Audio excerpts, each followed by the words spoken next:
anytime. Okay.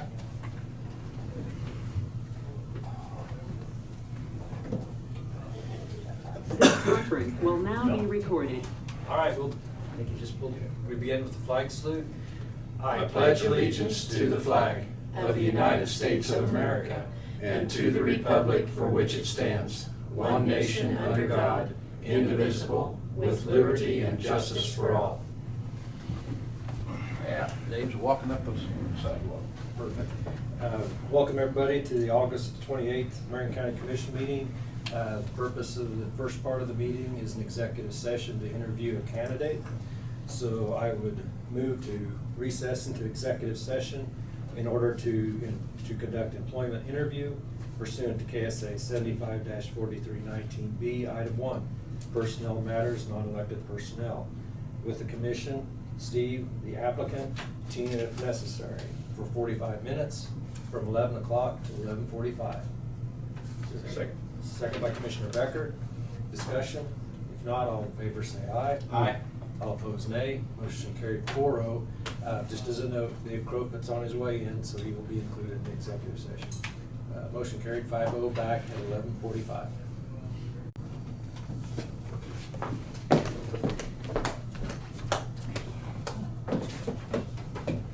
Okay, good. I believe so. Okay, out of executive session, no decisions made. Oh, Okay, I'd move that we recess an executive session in order to discuss the interview and employment opportunity for Road and Bridge Director pursuant to KSA 75-4319B, Item 1, Personal Matters, Non-Elected Personnel Performance, with the commission and Steve for 10 minutes. Second. 11:50 to 12 o'clock. Second by Commissioner Dalkey. All in favor say aye. Aye.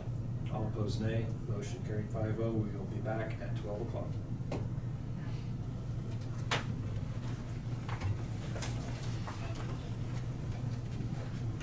Yeah. Okay, well, camera's on. Okay, so we're ready. Not quite, just about. Are we still in the lull? Camera, it's got Now you're on. This conference will now be recorded. All right, we are out of executive session. No decisions made. We'll recess until the start of our regular meeting at 12:30. Thank you. Thank you. Thank you, Steve. I'll see you at 4:30. All right. The deal is, I'm good.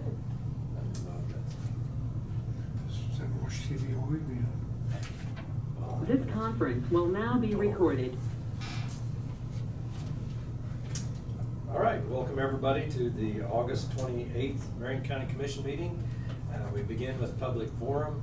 There's no one in the room. If you're online and would like to speak, please type in your name and unmute your microphone. over there. Okay, no public comments. We'll move into agenda approval.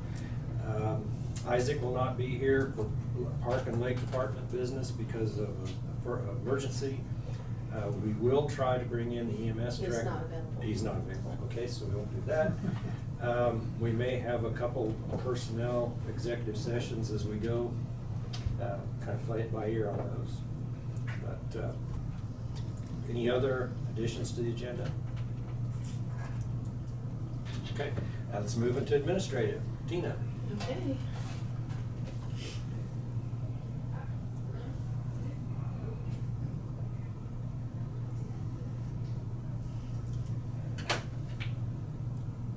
I have the minutes of August 21st. Okay, commission has had a chance to review the minutes of August 21st. Any changes? Motion to approve. Motion from Commissioner Gary to approve the minutes. Is there a second? Second. Second from Commissioner Becker. All those in favor say aye. Aye. All opposed, nay. Motion carried 5-0.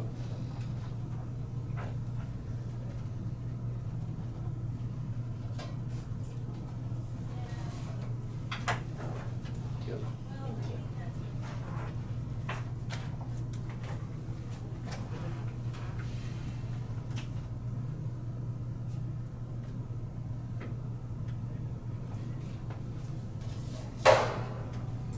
We do have some supplements, and then there were also some change orders, but I don't think I got the change orders into the packets.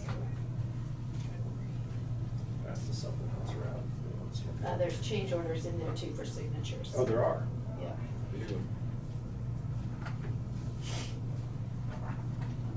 I just didn't get them in the electronic packet, I just. Oh, I Sorry about understand, that. sorry.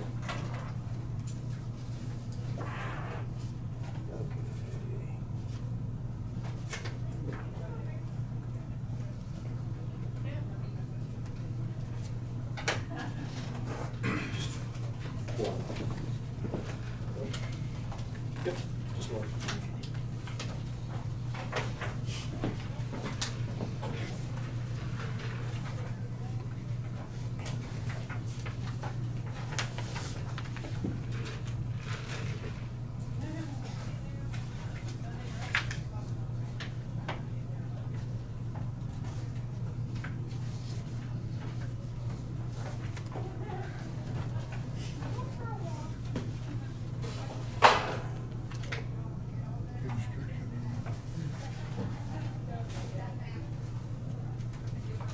Move the paper clip to the black.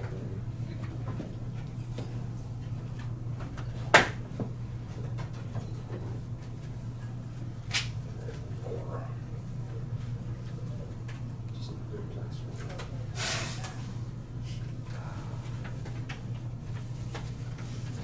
Oh, I should take the top 3 pages off. Yeah. Okay, so, Yeah. okay. I'll put it over the top of the paper clip, the staple. Oh, very good. So it makes sense. It's Yeah, all in the yeah, same yeah. place. Yeah, there you go. Get it right someday.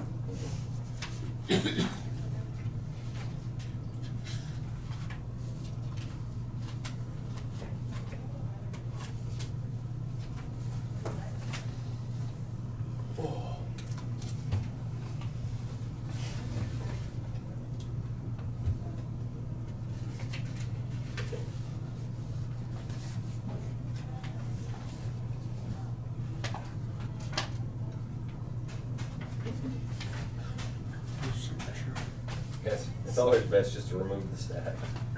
Oh, first time. That's why we always do it.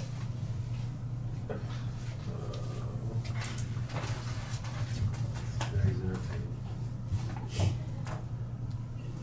Sign me up. Yeah. Oh, okay. Make it easy for you.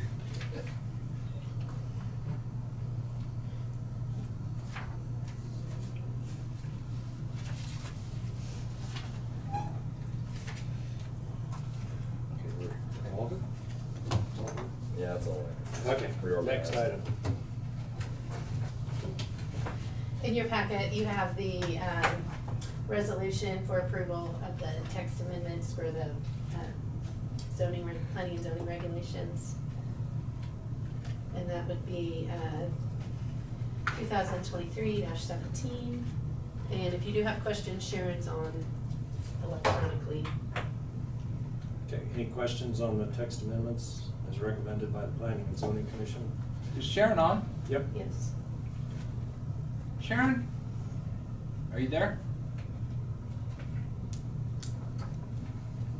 She is. Oh, maybe I've got that turned down.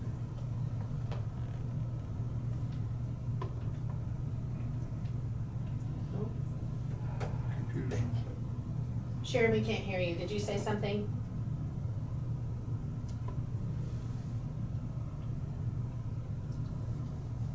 Let me check a setting. Okay. Watch out, my computer might make noise. Nope, the speaker's on the right thing.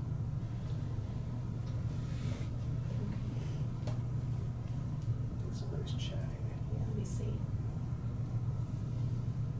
Yeah. Hi.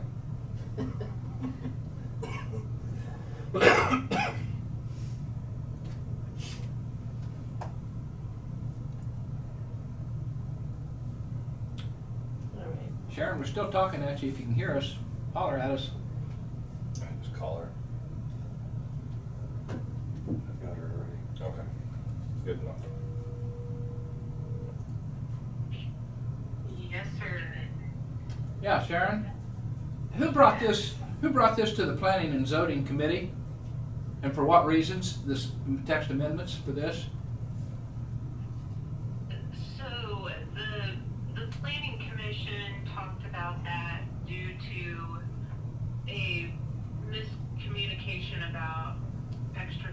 territorial jurisdictions, and a couple of the cities in the recent past have wanted to have more say-so in our zoning changes out in the county. Those areas that surround their cities, they wanted to have more of an influence, I guess. So the Planning Commission, with the help of Russ and I, drafted some language that would allow the cities to have a look at those CUP applications prior to the public hearings. If the CUP area would fall within 1,000 feet, no, sorry, not 1,000 feet, but the appendix that showed the maps with the areas around them. Right. So if the CUP were to fall in those areas, the city would automatically get a copy of that application, and then they would be able to come to the commission and either suggest approval or denial, and then you would also hear from the Planning Commission. Okay. And then if your board wanted to, say, deny a CUP when our Planning Commission wanted to approve it, then it would take a supermajority vote. Okay. Well, that's part of the reason. How many scenarios did you work up to play into that zone of the 1,000 feet? Like, let's say, building a new house within, if it has 5 acres, like or 3, if it was an old homestead, or 3 acres, like our county zoning is, and everything met the county zoning. Did you play that into there? But yet, the city may not want it because you don't have city sewer or whatever.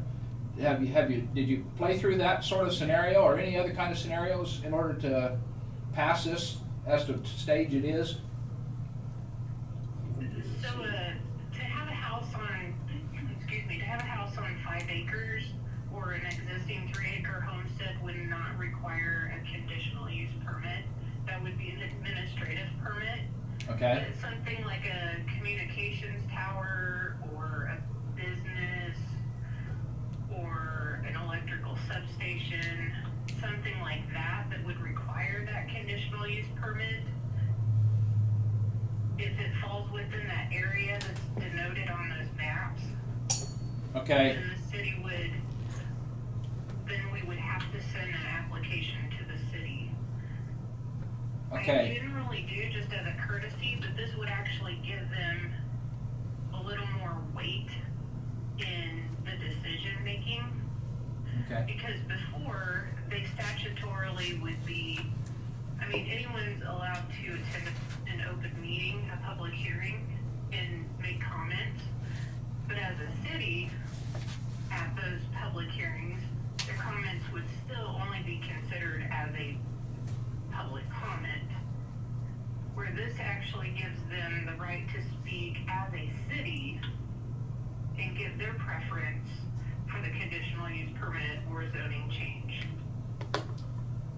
Okay.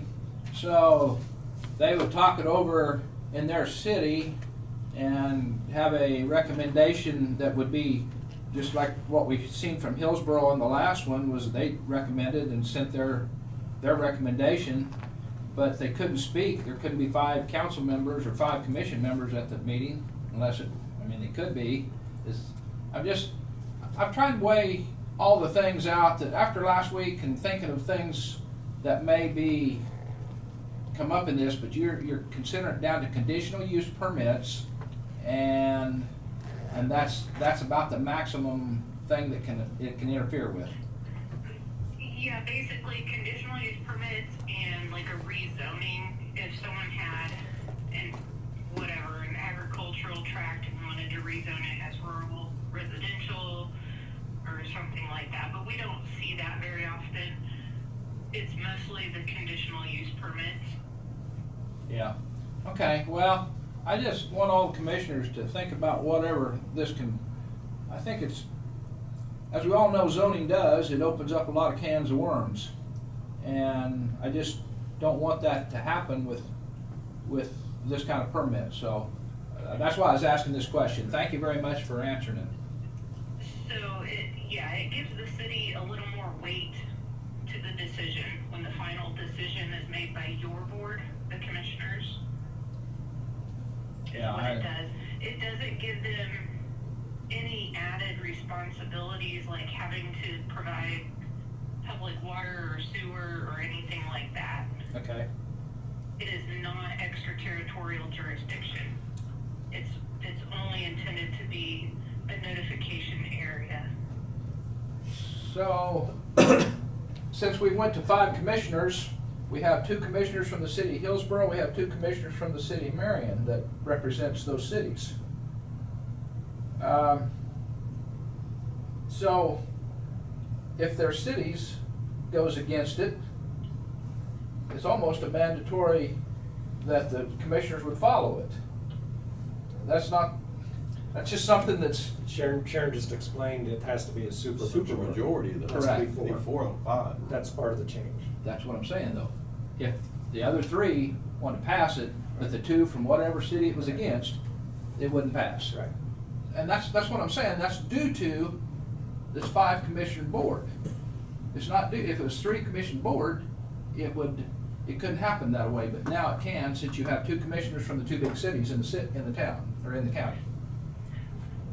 Yes, there's potential for that. If the Board of Commissioners, if each commissioner for their own district wishes to follow the recommendation of the city, then it's very likely that they could overturn the decision of the planning commission.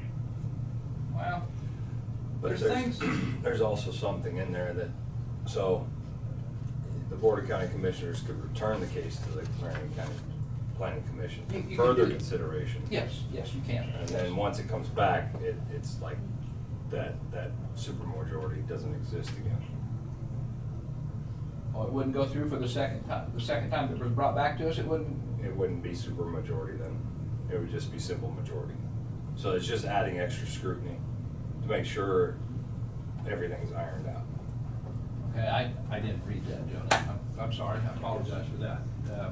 But I think it makes a lot of sense though, to involve the cities, something somebody's applying for a business permit within 1,000 feet of your city limit. I mean, to me, it just makes sense that Yeah, they be I involved. misspoke. The 1,000 feet is not correct. It varies based on the map.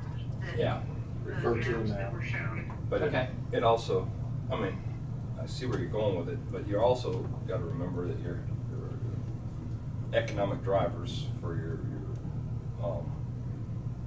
sales tax mainly is within the city, so you don't wanna stifle their growth either as a county, because they're the main contributors to our sales tax, so you wanna make sure that there is a seat at the table.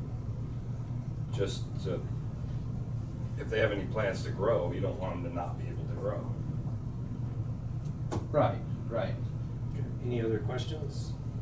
I'm just wanting to, I think the main concern to me is what I grew up with on this commission was 3-member commission. And you still had a 2 of 3 if it could pass, but you didn't have this majority out of one town that could shut it down. And if it don't shut it down the first time you send it back, it comes back, and then you could take it, and then it could go 3-2 and pass. If that's the correct way, if that's the way we're reading it, and that's the way it is, I understand that, and that's a lot better than just shutting it down the first time and not allowing it to come back. Thank you, Sharon. You're welcome. Okay, other questions? If not, I'd move approval of Resolution 2023-17, resolution approving certain text amendments and adoption by reference to the August 23 edition of zoning and subdivision regulations for all the unincorporated portions of Marion County, Kansas. Second. Second by Commissioner Karen. Discussion? All those in favor say aye. Aye. All opposed say nay. Aye. Okay, motion carried 4-1. Thank you, Sharon. All right, thank you. Bye. Bye-bye.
we have a road crossing permit, number 2023-21. It's for Rural Water District number 1, and it's just one crossing, bore under Mustang at 2935 Mustang, east to west to install the water service line. I would move to approve the permit. Is there a second? Second. Second by Commissioner Becker. All in favor say aye. Aye. All opposed say nay. Aye. So that was in favor. 5-0. Aye. Okay, then motion carried 5-0. I'll keep you on your toes.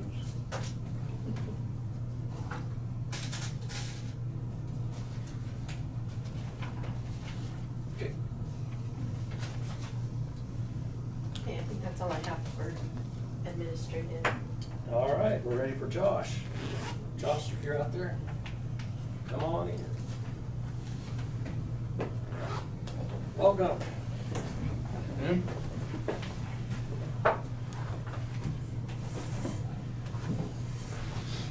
Well, got some tire bids, Okay.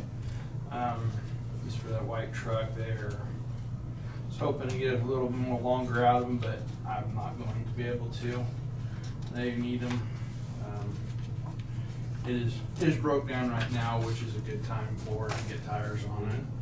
That stuff. We've been waiting on the Freightliner to get from Road and Bridge and get that one in and get it fixed, but I got bids from Rods and 56 Express. Oh, okay. Is that here, Marion? Yeah, that's that Okay. one up there, the old Cardi Oil. Oh, okay, yeah. That's there for the goat meat. Yeah. Any certain recommendation? We've always stuck with the like Firestone, but if we wanted to try the Westlake, I would be up trying the Westlake, just seeing how it went. They are about almost a little over half the price. So what they That's made stuff. of? Huh? The imports? They're imports. So either way, I Firestone's a domestic, right? Yeah. They're not just. I can go either Get way. down to This the is- label. Other questions for Josh on tires or recommendation? Is there a motion? Make a motion to go with Firestone's from Rods, $3,576. Right. Second. We have a motion from Commissioner Dalkey, a second from Commissioner Garing, to accept the bid from Rod Tire on the Firestone at $3,576. Discussion? My reasoning is just, we've had trouble Made before. USA. No, we just had trouble before with small import tires. I've had lots of trouble with imported tires. All right, other discussion? Not all in favor say aye. Aye. Opposed nay. Motion carried 5-0. And then had the solid waste management plan, 5-year worksheet. I sent to Judy in hopes that she did send it to you guys in your, okay. There wasn't very many, if there was a couple small updates I did, there wasn't much to update this year. I know just, if you have any questions or anything on it, if not, and we just need to approve it, and next year's supposed to be a bigger, we'll tear it all down and restart from scratch next year, so next year will be a bigger ordeal. Okay, questions for Josh? Are we seeing an increase since Waste Connections is moving out of the area? We've seen a little increase, not a real big jump in it, but I'm gonna start saying we'll probably see a little more. I see where they've canceled some more around Hillsborough, and the city's gonna pick them up. Yeah, I've seen that too, so, I guess we'll see a little more at a time, so it's not a, I mean, I not a great think big I think jump. they're slowly moving their way out of the county. Mhm. What I can see. Somebody called in and said it was because of their address around Peabody and stuff, it was a county address instead of a city address. And they was, even though they was within a half mile of the city, they was discontinued, because they had a county address. Good excuse. Yeah. So, and I did see Nisley's container at one house right across from a quarter mile outside of Peabody, so. Nisley's really been Yeah. stepping up. Yeah. Everywhere, they, Yeah, and stuff. Sunflower Sanitation, they're stepping up, they're picking up a lot more. Is that the one up Yeah, there? that's the one up at Durham, so.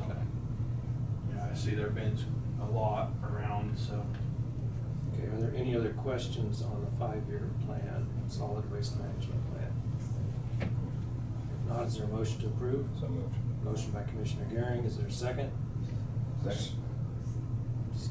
Is that a second? Dave got it. Commissioner Crufit, second. Discussion or questions? All those in favor say aye. Aye. All opposed say nay. Motion carried 5-0.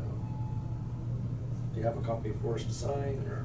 do we need to, No, or- there's nothing to sign, Oh, I okay. just need the approval. Yeah, I'll get the proof, and I think you gotta approve the minutes is when I get that piece Okay. of it and send it to them, so that's nothing big there, so. Very good. Do you have any other business for us today? Do you want an executive session? Executive. Before you go there, I have a public question. On our recyclables, are we getting paid by both cities or with recyclables, or? Yes. Okay. Yeah, we charge them as of 0.041 cents a pound. I think it's like $86 or $81, somewhere in there at a time. Is that covering our expense pretty well? Yeah. Okay. Okay, good enough. Other questions? How long would you like? 10 minutes. 10 minutes. I move that we recess into executive session in order to discuss personnel performance. Is that the topic?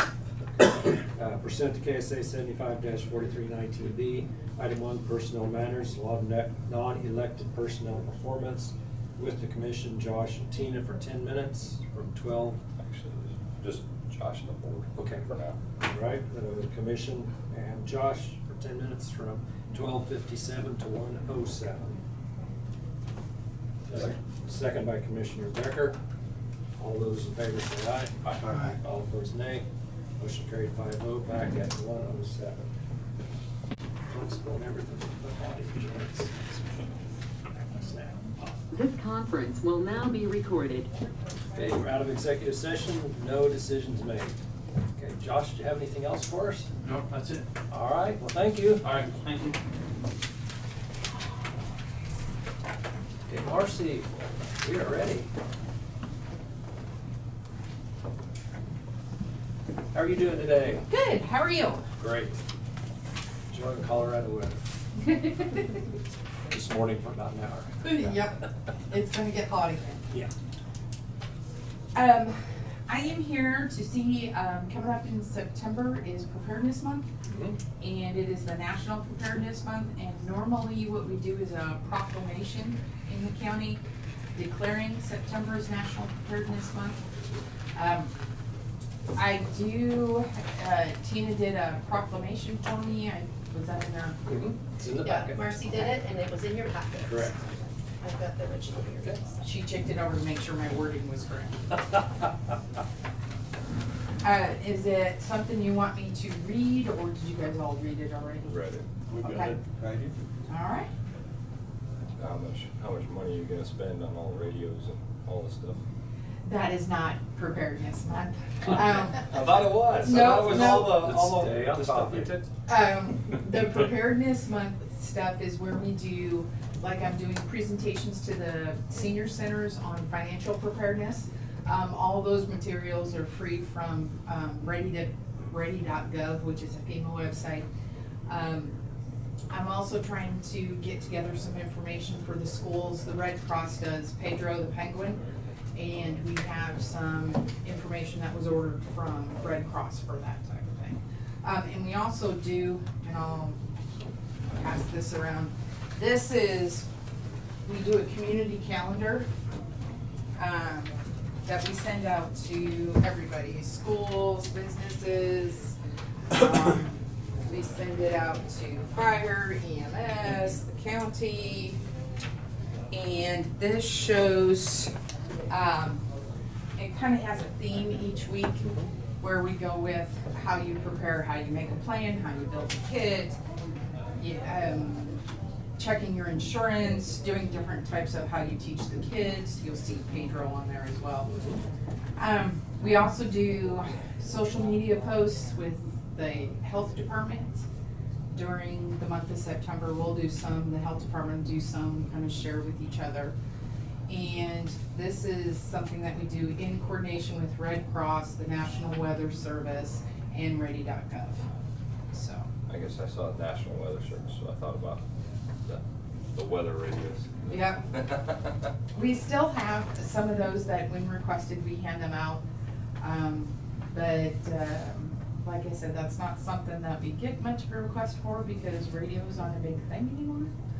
They really like their, they like their phone. Yep. So. All right, good enough. I will make a motion to go with proclamation. All right, we have a motion from Commissioner Goering to approve the proclamation declaring September National Preparedness Month for Marion County, Kansas. I'll second that motion. Any discussion? Just want to say it's a great cause and a great project, and I love the calendar. All those in favor say aye. Aye. All opposed, nay. Motion carried 5-0. I think I gave you the original. Yes, you did. Pass that on and sign. I got distracted talking about dollars. I'm not talking about money. Right now. That's usually what comes next, though. I don't want to sign anything if you're Marcy just says gonna turn no. around and ask me for This money. one is no. just legwork, talking to people. Only question I have on the calendar, when do you get to be an older adult? Well, I guess Answer with care. No, I'm just kidding. I guess it kind of depends on how you feel. Okay. Oh, good answer, Marcy. Okay, just wondering. She is learning well. Yes. She is learning well. I don't know, right now I'm an older adult, so. Not yet. Still a lot of years yet. It depends on the day. All right. What else do you have for us? That's it, that's all I have. Well, thank you for your work for Preparedness Month, the activities, just phenomenal. Let's hope we have mild storm season. The heat is tough, Yes. but we appreciate the warnings on the heat and emphasis to people to be safe. Were you involved in that drill last week out on that burn? I was. That's what, was there, how many, was it all departments? It was, I think we ended up with having about 7 fire departments out there. EMS was out there because of the heat. For those of you who might have noticed, the burn came to a very quick end because out of nowhere, Mother Nature decided to put a storm right on top of Lehigh Yeah, that that's day. right. Nowhere else, when you looked at the radar, nowhere else in Kansas had one except for that little area right there where we were burning. Helped the fire department out here a little bit. So, yeah, so it turned, the live burn training turned into put it out quickly because we have 30-mile-an-hour winds coming up. So they learned how to start it to, they were actually learning different techniques from the Kansas Forestry Service in order to, when you have a wildland fire going in a certain direction and you have to protect structures, or like in this case, we were protecting a cornfield. How would you do that with using fire to put out fire? So we were learning from the experts how to do that correctly. I say we, it was the fire department, I was just there to help in case. Yeah, it was a really good training. Got rid of some cerisa. Oh, That was the, Thank you for that. let's have more where they're needed. yeah. Whose ground was it on? The what? Whose ground was it on? And it was north of Lehigh, I'm not sure whose it was. In between 220th and 240th, it was up in there. It was, in order to burn something like that, you have to have, well, besides the county signing off on it, they also have to have a sign off with Kansas Forestry, because Kansas Forestry has to go in and check the area to see endangered species, anything like that. There's a whole list of things they have to do for a library. So, and it depends on what you're burning, what time of year it is, and so they have to, there's a lot of extra steps when you do a library. Unless they found out what that year, how hot it is when it's 110 out.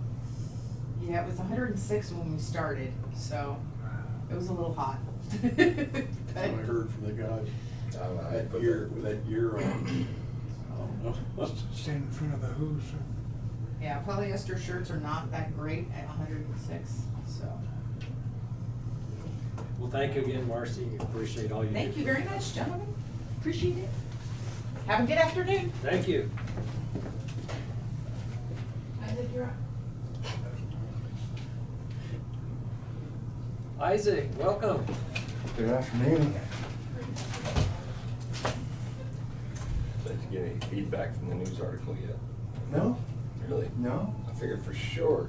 I them had a trailers. couple people talk to me about it, but I mean, it wasn't, just kind of intrigued about it, but you know, no pushback, I guess, so to say.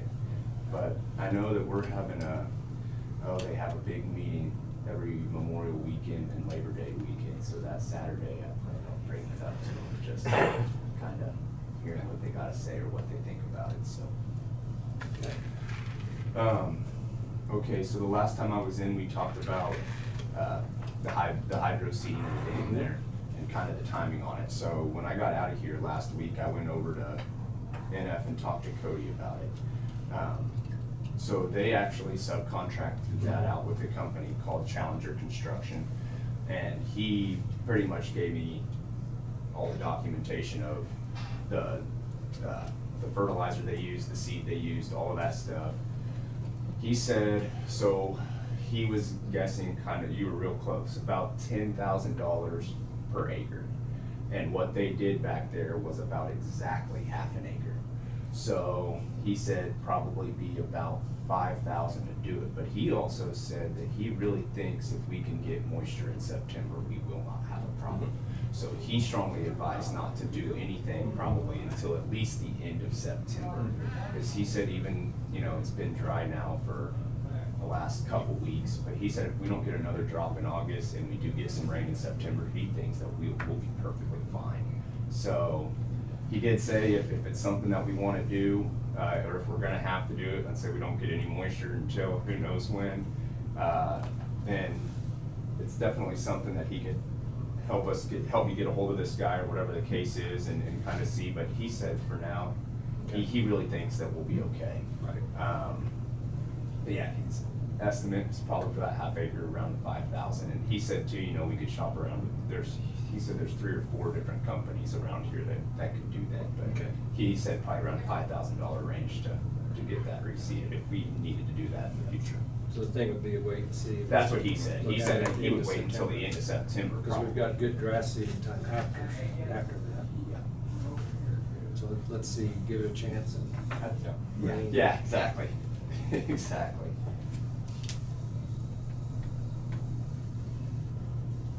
Was there anything else? Ready to move into other items? Yes. Discuss? Mr. Counselor. Is that me? That was you. Um, Gentle nudge. Yes, Gentle. yes. Part of this, or at least one piece of it, will be a matter of potential litigation because it just has to be. I'm afraid we're actually it's going to be active litigation, but Okay. and I haven't discussed that with Isaac yet, but I'm going to let him know at the same time I let you know. The other things, and I just kind of wanted to go through this list. There's a few more items, but to kind of keep it manageable today. The things that I have taken a look at, we have, I think it's 32 rental spots currently for outdoor storage. As a policy matter, I drove out there and I see some of the concern. The decision needs to be made by this body as to whether we want to continue to do that, and if so, how much of a set of constraints we want to put on it to give him some tools to work with, because the way it is now, it's just ripe for abuse, and it's being abused. And we don't have anything in place other than it's just governmental landowners to be able to do too much about it. We can address it to some degree. We can refer to certain things as nuisance, but we don't even have that properly defined. So right now it's difficult for me to call him and say, okay, here's the process that we can take to address these. We also don't really have any kind of, as far as I can find, written agreements on any of these that I can see. I don't know how that ever happened, but that's the case. I can. Where we used to do it. Yeah, people It are was always honest. done. Yeah, handshake. And I would like to be able to do that again, but we are past that. Yeah. Because what you intended, going back in notes and everything that we have, what you intended for that to be used for, which would be perfectly fine and consistent with what we use that recreational area for, would be great, but that's not what it's being used for at all. I took a few pictures, and rather than put those up at this Why point. can't we just pass our rules of what we want We can. and set it down and just get going? And that's the purpose of this discussion, is to make sure, in a general sense, what it is that we'd like to, and that includes input from Isaac, utilize them for. If it's just really supposed to be, we want boat storage there, for example, or boat and trailer storage, for example, or we'll allow boat and trailer storage along with a small other form of trailer that people use to bring all of their camping gear. Whatever you would want to see there, they are as different as there are lakes in the state, because I went and made those phone calls to look at what everybody else is doing, so we're not reinventing the wheel, and we're using something that people are used to seeing elsewhere. But they are very different, and it really comes down to what this body, and in terms from his perspective, what you want to see, you intend to see out there, and what you'd like to use it for. It facilitates people using the recreational facilities, so that's great. But need to know what it is you'd like to see. That's first on that one.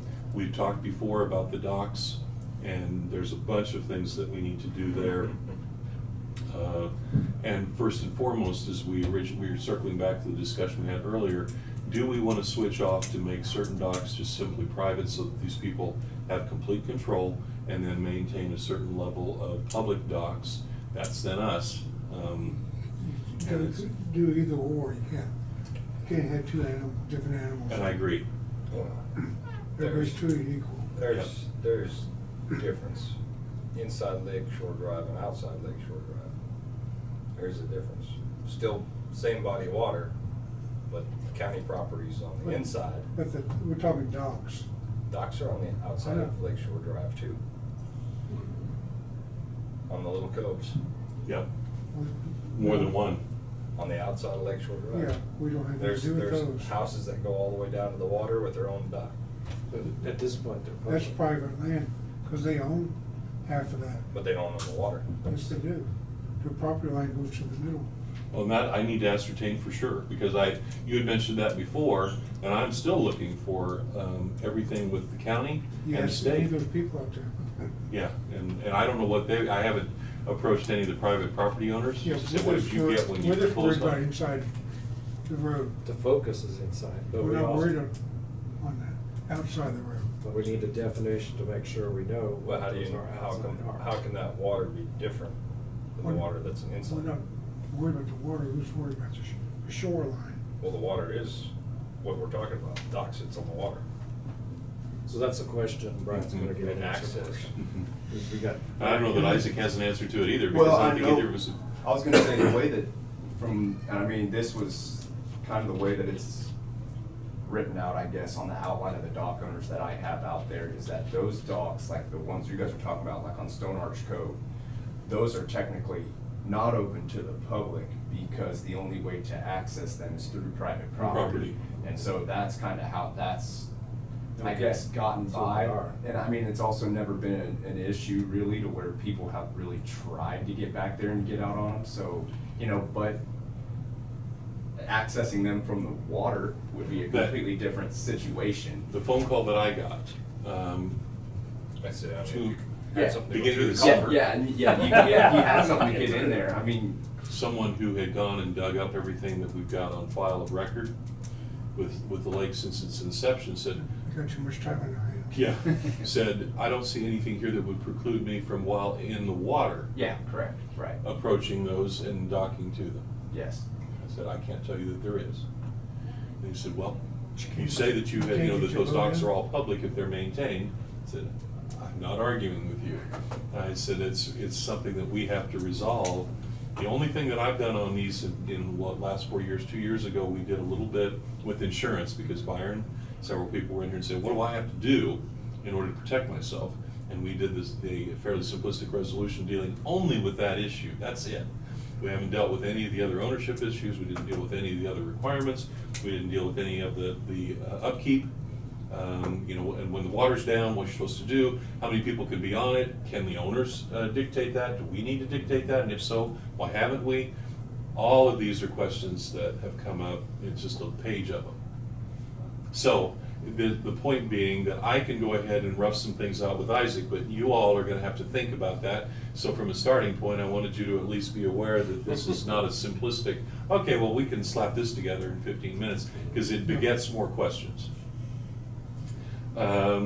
Lesser issues, and I know you identified them too, but they're on my list.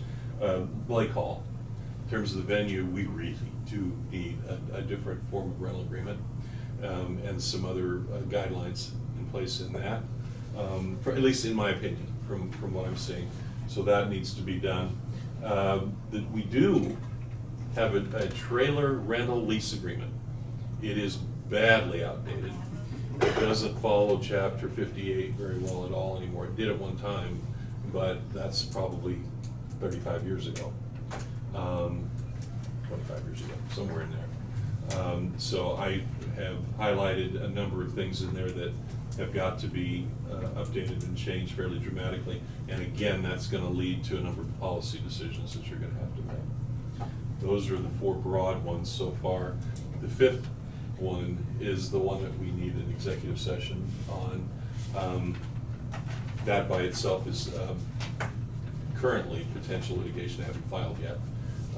Probably 5 minutes or so to talk about, and then have Isaac in on that as well. Do you want to work your way through the 4 or 5 big ones, or do you want to go to the... Yep, it's whatever you want to do. That's the ones we need to go through. I don't know how much of that you want to tackle and how much, I know we don't have enough time to go through it yet. However you'd like to do that. Yeah. All right, To start somewhere. Let's go with the executive, and then we'll come back and hit the other ones. You said 5 minutes? I think for this 5 minutes. You said potential. Yeah, right now. I move that we We won't recess stay that way very long. into executive session in order to discuss potential litigation pursuant to KSA 75-4319B. Item 2, consultation with our attorney, attorney-client privilege, with the commission, Isaac, Brad, Tina, how long? 5 minutes. I think 5 will be minutes. fine for this one. From 1:30 to 1:35. Second. Second by Commissioner Garing. All in favor say aye. Aye. All opposed nay. Motion carried. We'll be back at 1:35. Maybe the possibility of rocking those. This conference just will where you now don't be have to recorded. worry about Mhm. mowing it or weeding, but you know, I guess it's. And we it's how can far reserve you the wanna right to take it. regulate. Okay, Regularly everything's spray. on. We're out of executive session, no decisions made. So what order do you want to go? Let's go the easiest to the toughest, so Okay. we can knock some out and get you to work on All right. the easy one. I think there's a couple of them that are pretty simple. You just need the authorization to move forward and get it. Yeah, all on. let's talk about the rental spots Yep. currently for outdoor storage. Right now, they're $20 a month. Correct. Any necessity to change that as part of this?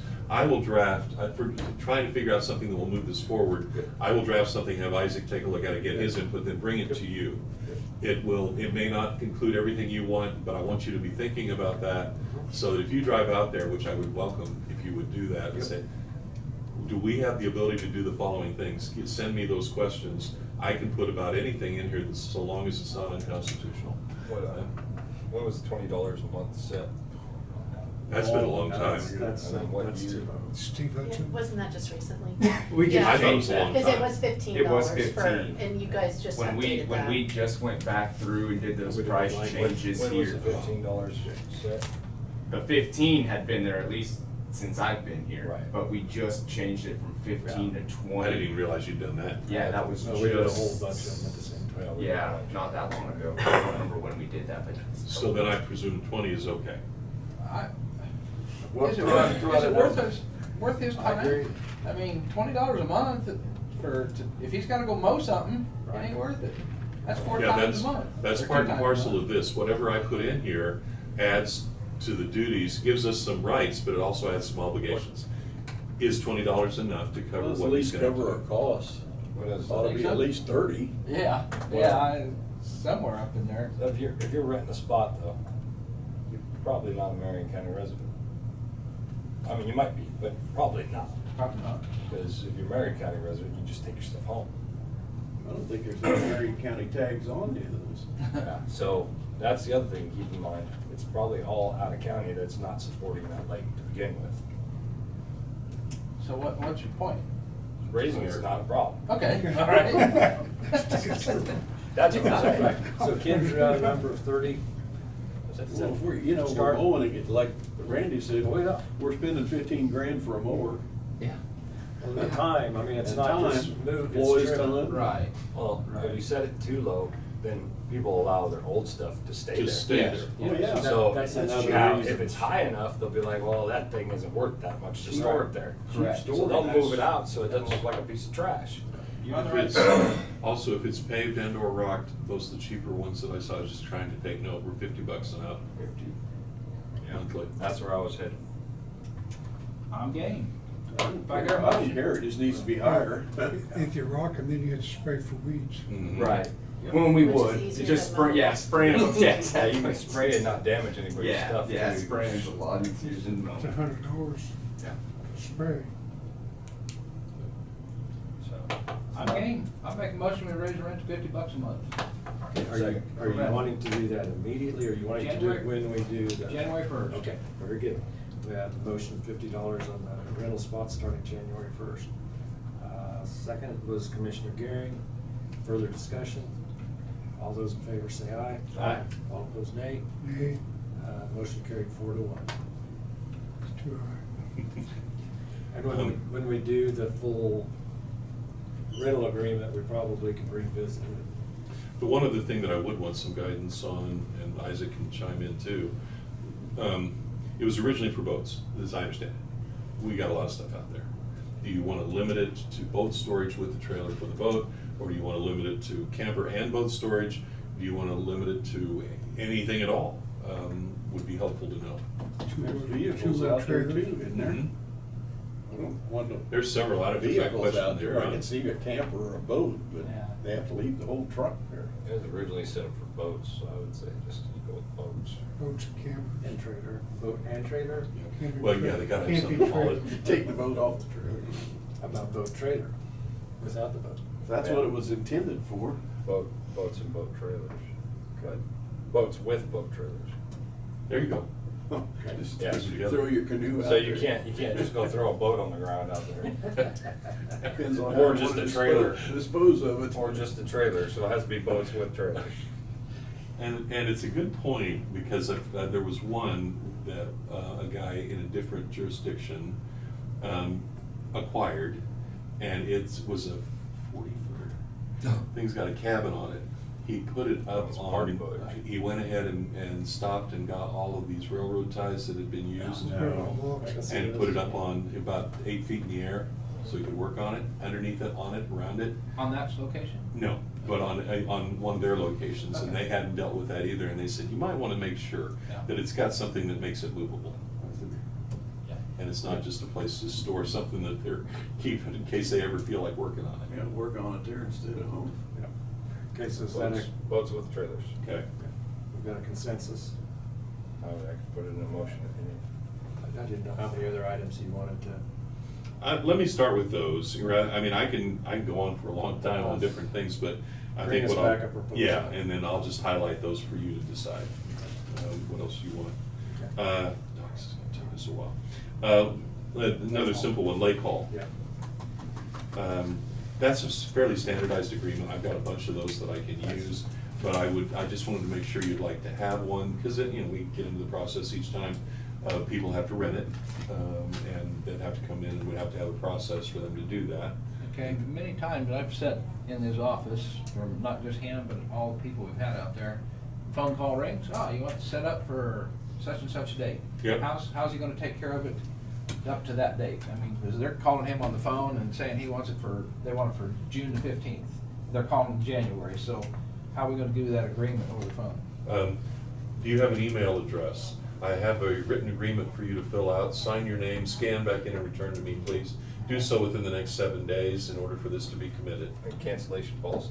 Yep. And you have to have a And we'll deposit. send you the resolution that we passed here that has the full policy for rental and what your requirements are as to how you have to leave it, how you find it, how you leave it. All of those kinds of things go into that. Require half down. Shaking your head. deposit. Do you like that? And then, yeah, I agree. I And just- then, do we want it's some form of the one that I see everywhere is, do you or do you not, besides that rental, want some form of security deposit that goes with it for the cleaning? It's separate from the rental. Yeah. We got, 2 fees. in case they don't show up, you know. Yeah, cancellation fee is what he was talking about, but, and that could be it for that as well. that Because if we'll you take that reserve out. it for them and they don't show up, but they had 20 other people wanting to reserve it, You didn't get your other. you had lost revenue, so you better get a cancellation fee. Which happens. Yeah. Many. And right now, we don't, I can't say this again too many times, we don't have anything like that. Okay. Okay. This is your Would you- chance, Would Isaac, you do to that shine. for the shelters also? Or more of a limited scope or not? Do you Yeah, rent maybe- the shelters or you just reserve them? We do, I mean, we do reserve them and rent them out. Then we probably. You know, yeah, I was gonna say, it probably wouldn't hurt. I mean, it's not quite the same, I guess. so to Anything say, though that but isn't a it- first come, first served, we Yeah, probably ought to yeah, have something. Yeah, because I mean, and that's kind of the same, I guess the only problem with those really that we have is a lot of times people will call, they'll book, they don't show up. And so somebody else has called in between there and we say, sorry, no. Yeah. It's already booked, and then And that we're off. weekend comes around and nobody's there. Like on the exterior ones, I mean, do they trash them? See, we have not had a lot of Oh, problems that's with good. that, yeah. Yeah. And that's, I mean, that's like with the lake hall, that's one of my biggest, it's not like it's trash necessarily, but you know, they'll come in, they'll have a party, there's confetti. My two guys are in there cleaning up for the next 8 hours on the Yeah. following Monday. Yeah. And there's nothing for us to do about it, you know, even though there's a paper that we get them that has all the required cleaning that we wanna see done, but I mean, Yeah, it we doesn't. had no doesn't underlying happen. rental agreement. And Do you want to outlaw confetti? I know if we did that, Adam and Gerald would be two happy people because they've been trying to get me to say no confetti for a How while. about the I mean, I pay- think you could. How about the payment in that situation on your deal? You just told him a while ago. When they send that back, are they gonna have to send a payment with that Yes. too? Yeah, Yes. like a deposit, some Okay. kind of. That's the consideration, because this is contractual in nature, and it puts certain obligations on them that if they don't fulfill, we want at least the ability to forfeit what they have paid. And if there are further damages, it says right in there, anything above and beyond that, you'll be notified and expected to cover unless there's a dispute within 30 days after receiving the So notification. you do Then, that. if there's a problem and it's enough money and worth our while, then I take them to court. So. Hopefully, that doesn't have to happen So very if you often. did that in January 1st, and for June, they cancel in May 1st. That's all in how you want to do your policy. No. Cancellation with no penalty anytime up to 30 days prior, if Right. that's what you think is appropriate, or 60 days. It's all, that's cultural, that depends upon the entity. Well, that would be dependent on you, if you're making a list of other people that want that during that day. That's when That then reservation spot. You'd have to leave, the no cancellation fee would have to be the amount of time that you would need to contact the next people down the list. Right. Can't cancel Swear. 2 days before, it has to be Right, 30 days. yeah. And people usually don't have a problem with that, because that's what they expect to see. Right. If there's any kind of a hall, and the more elaborate it is, you go to Wichita to rent out something like it Yeah. at Botanica, Yeah. sign your life away. Yeah. Well, no, we get asked about it all the time, you know, we need to pay a deposit, or, Yeah. you know, and when you kind of say, oh, we don't do it, they're kind of. And Everybody expects it. Yeah, yeah. they do. All right, well, we've got a couple of agreements you can get Yep. get rolling on. Yep. The big ones, we're not gonna get it tackled today. We'll have to- The others are long, gonna take a while. Yeah, we'll let everybody stew on those for a Okay. while. And we'll- I'll start with those two and bring something back for us to discuss.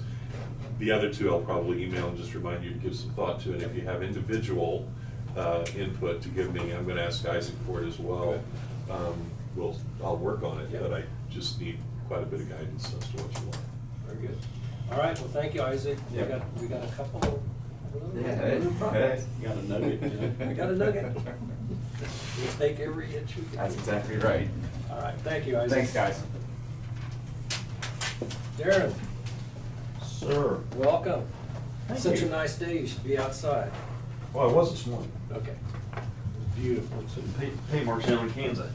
Ah, So hopefully they're coming this week. I haven't heard from them yet, but their truck got fixed, but we got our part done. good. So did it get disseminated to them? Yes. Okay. So how I derived this contract, it's very similar to the other contracts we use the standard language all the way through. As far as the cost sections, how I came up with those, I got looked back at what our costs you guys were for both Indigo and Kansas and 330th. So it's kind of the average of those three, because it's basically a similar project to those three. So Is this an economic development project? Yes. Okay. It's- The east and- one, right? And high-risk rural roads. Or is it? No. It's both? I thought this was cost share. It's economic development, and high risk. We don't have a cost share right Okay. now. Okay. We want to put in an application for a cost share. Okay. Okay. This Yeah, would be this economic is- development. This is economic development. We've been turned down on the cost share. Okay. And we're reapplying on cost share. Okay. I know it's buckets. Yeah. You were reapplying for cost share. Yes, For the west one, middle one. because the west one you got under high risk. This one's high risk. And there'll probably be a fourth one, so bucket. Yeah, after the high risk. You're gonna have to come up with some pavement to go on it. Yes. My hope is economic development. By that time, this one will be done. Yeah. Is that enough? We throw enough confusion? Oh, yeah, into this? all the time. Okay, No problem. good. All right. Okay, so questions?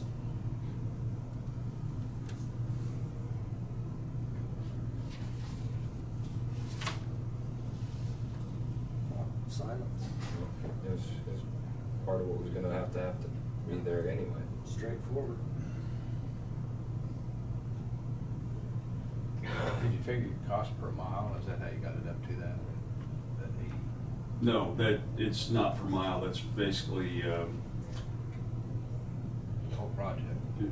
right, but because of what we're doing out there, it doesn't take me a lot more on the design side to put together a set of plans that's 4 miles long versus like Kansas, it was only 2. I mean, that length doesn't really play into, and roughly, it was about the same cost we charged you when we did 330th, and that was 8 miles long. Because once we start on a set of plans, the way we survey it through there, surveying takes a little bit longer, but the actual design piece, it's about the same, no matter what length of project we have. So I do it more on what I think my actual time's gonna be, and these are maximums, these are all hourly, not to exceed.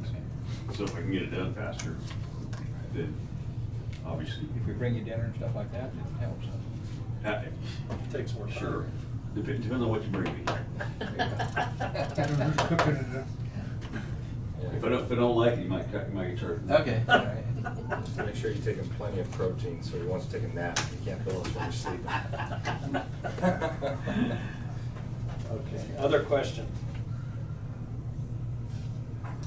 If not, I'd move to approve the contract for engineering services for, Not to exceed.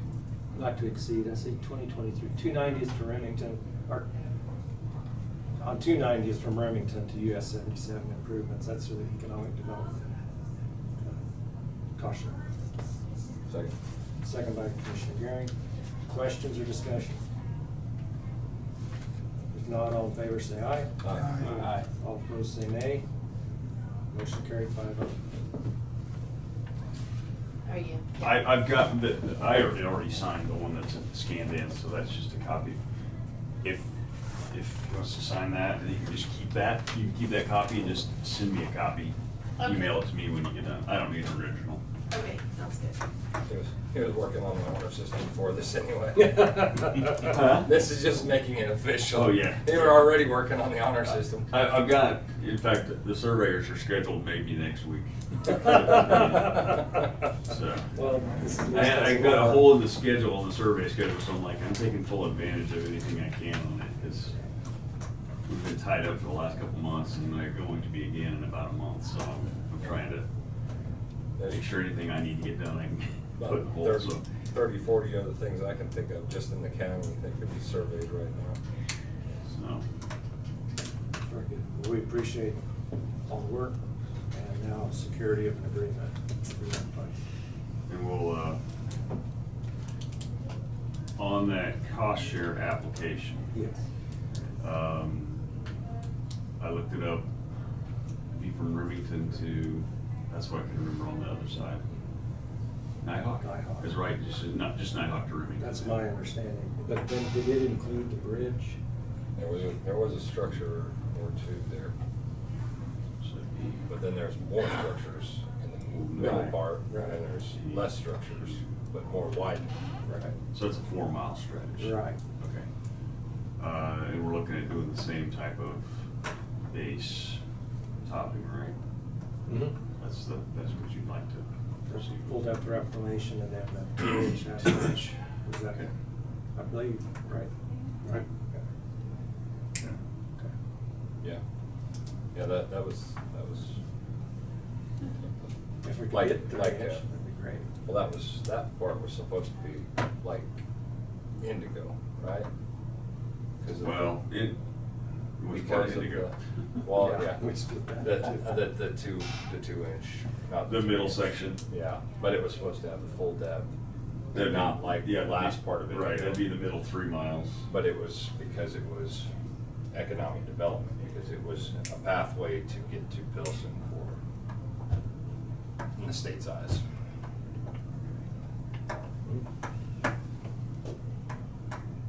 Okay. I will get, I'll get an OPC done up and get that back into you for that application. You found the previous one? Not on that middle section. Oh, you didn't? We didn't yet. Steve and I, we didn't get a chance to meet up and look Okay. on Bryce's computer, so got tied up on that deal last week, so.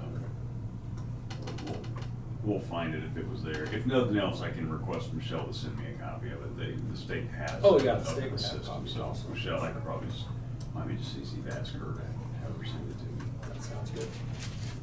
All right, anything else for Darren?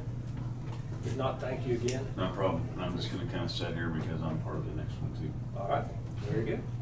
Oh, yeah, that's right. I don't see 5 minutes, do you the, wanna just take a little break? for Say I don't 5 see minutes, them or do you yet, have but- something you wanna do? Actually, that'd be They're very out there. nice. Well, Oh, are they? Oh. we'll recess They've been for walking 5 back. minutes and reconvene at 2 o'clock. hey, Stand up. just remember, I kept you ahead of schedule. You right? did. Yeah. That is very. We're ready to go. We're ready. All right. We are back in session. Welcome Chris Tillison, right? Yes. With Alloy Architecture. Right. We really appreciate you being here today to get started on the planning for our public health building for Marion County. And I'm just going to turn it over to you and kick it off. Thank you. So just introductions, just briefly, as David said, Chris Tillison with Alloy Architecture, principal at the firm, overall the healthcare studio. Rachel Gordon is the one who gets the job done at our office. And then we got Darren Newfield, which you already know. He was just here. He's handling our civil engineering and survey for the project. Randy, could you push the microphone a little closer for Chris? It's kind of hard for the people online to hear. Sure. Appreciate that. Thank you. We've got some others on our engineering team that will join us in the later phases, so they're not here with us today, but PEC Engineering out of Wichita will handle our mechanical, electrical, plumbing engineering. And then we've got NKEC Engineering, also from Wichita, that'll be doing structural engineering. So that happens in phase 3. They'll Sure. come on board for that later piece. Mm-hmm. Could I get an idea of who everybody is here? Sure. Right. Randy Dalton, Commissioner, District Number 3, south end of Marion County. I'm Dave Crowfoot, District 4, Gary Marion. Kent Becker, District 1, western part of the county. Jonah Goering, District 5, southwestern. David Mueller, north end of Marion County. And then just a little more background about us. Randy Dalkey's retired gas company. Dave Crowfoot, Western Associates. Kent Becker, former banker, or still, I should say, still part-time banker, right? Banker. And Jonah Gehring, electrical contracting business. So he's kind of one we rely on. What do you do? And then I'm a farmer, so I use duct tape, he uses Jack of all trades. My drawings are on the back of the Napkin. envelope. But we rely a So lot, sometimes. we rely a lot on Commissioner Gehring for help on these type of projects. To kind of give you a little bit of background and experience the commissioners. And we also have Krista here, Oh, Krista sorry. Schneider. She's our health department director. And so she'll be one of the main ones involved in the planning, along with the commission. And Tina Spencer, our county clerk. Keeps the county going, sorry. Oh, no, that's Puts us back on track and reminds us when we forget. Yeah, we met out in the hall Oh, before. good deal. Okay. Okay, All right. also, I've had experience with you. Kendall Helmer designed my house out like 30 years ago. Yeah, so Kendall, or Ken Helmer as we called him, and John Howard were the founding partners of Alloy. And before 2017, we were Howard and Helmer Architecture, and we rebranded after both John and Ken had retired. So yeah, the Helmers have a lot of presence here in the county. Yeah. Very good. Nice to meet all of you. And which of you intend to be involved in the health department project? Because it's in Us too. both of you guys. We kind of assigned a committee of 2 commissioners, since there's 5 of us, to work with you and Krista. Kind of bring, so you don't have to come and communicate with all of us every Sure. time. Yeah. That'll kind of give you a committee to work with, be a little more nimble that way, and then bring it to the full commission. Perfect. Thanks. So the next item on my agenda here is the basic project scope and the goals. So per your request in the RFP, the breakdown that we have for the project is phase 1A, 1B, 2, and 3. My conversations with you guys last week, I thought timing-wise and effort-wise, for us anyways, it works well for us to kind of simultaneously do phases 1A and 1B. Mm-hmm. Phase 1A being the program, the space program, 1B being the site. Darren will have a lot of input on the site, and then the space program I've got included in your handout, and kind of a live working version of it, spreadsheet of it. We can adjust and we can go through and talk about those items one by one and figure out how the space program works or doesn't work, and get it adjusted and tweaked before we move into a space plan. Do you happen to have an additional? I think we I have. have one more copy, yes.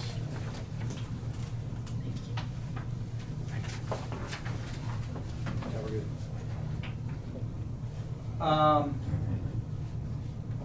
So.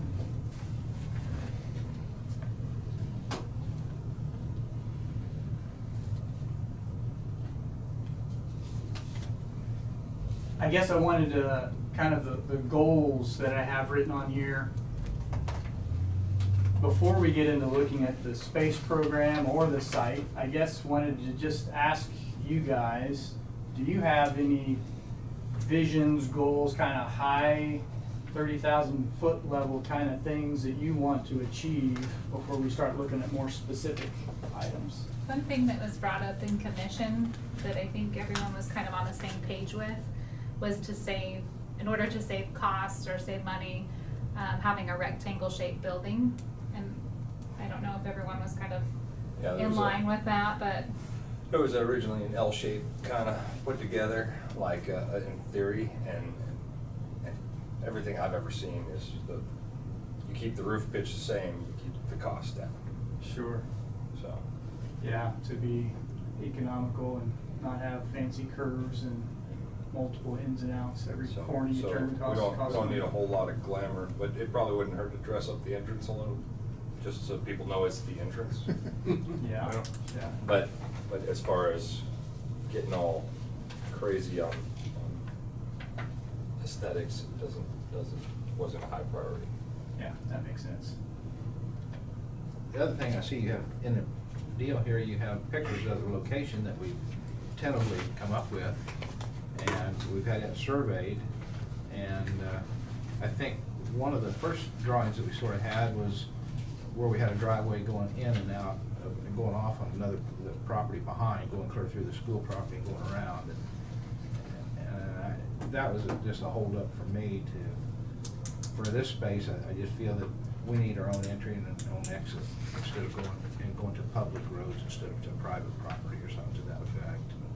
So I think that L shape that they was talking about, where it covered quite a bit of the width of the property, and it would not allow us to do that, to make a circle drive or something like that at that point. So with this space, and on there we don't have a copy of it right here with us, but the survey comes back, the city has 10 foot all the way around for easement property, easements, utility easements and stuff like that, where you can use that for parking and stuff like that too. So that, just look at, I think, look at that space that we have, and really take a look at what we can put in that space, drive around the building, make it accessible from all sides, is some of the basic goals that I had in mind just to start with. But like Jonah says, if this building turns out to be a metal building out of construction, if that proves to be the most reasonable, or whatever turns out to be, will you do that, cost figure some of the ways of construction, or how will that play into this program? Yes, we could, when we get to the cost estimating phase, we could very easily kind of give you kind of 3 levels, 2 or 3 levels maybe of finish. Yeah, pre-engineered metal building is probably about the cheapest you're gonna get. You could do a stick frame, and then you could do a metal stud, load bearing metal stud type structure as well, kind of 3 levels. For something this small, I certainly wouldn't think any wide flange steel would be more than what you'd ever need on this. But well, if you look at the overhead view, so the 1222, which isn't shown in the street view, that was put in 4 or 5 years ago. Yeah, I mean, it's not that old, so right. I mean, we really don't need to be breaking the mold, and probably just kind of keep that same appeal. that's probably going to be your most economic. And we did get the survey last week and have spent some time. We didn't show, and we don't intend to show during this presentation any site layouts, but we've spent some time looking at it, and we kind of have a sense of how it might fit. And that was my initial thought, was to a loop off of Main Street was, I think will work. Okay, I think on COVID too, we've learned that in case there's anything ever happens like that again, it never happened before, but there's a first for everything, that somehow the garage, somehow an inside place for a person to drive through. And my first interpretation was always maybe have a garage that could have doors on both ends. But if it ever comes to the health department needing to give shots again, that can be converted into a drive-through, with just taking the vehicles out of the building. So drive-through area for shots to stand out in the cold and giving them like we did during COVID. So yeah, and I think you had an idea of a breezeway for. Just utilizing a drive-through, almost like a pharmacy or bank drive-through that has an exit at that area. We use the drive-through services, or could use it if we had it, to install car seats. We use it for immunizations of people who are disabled or unable to get out of the car, or maybe someone who has immunization or vaccine anxiety that they're afraid to come in the building. We use it multiple times, even every week, going out to a vehicle. So I think something along with some of the funding that we've had too, it kind of specified a drive-through. There's opportunities for. That was a question, because I saw on the list both drive-through and covered entry, and I was wanting to see, are those somehow distinct? And I'm gathering, I see the difference. Do you have contact for grants for the federal government or anything? Building grants or anything like that? I do not. Okay, that's Krista's job then.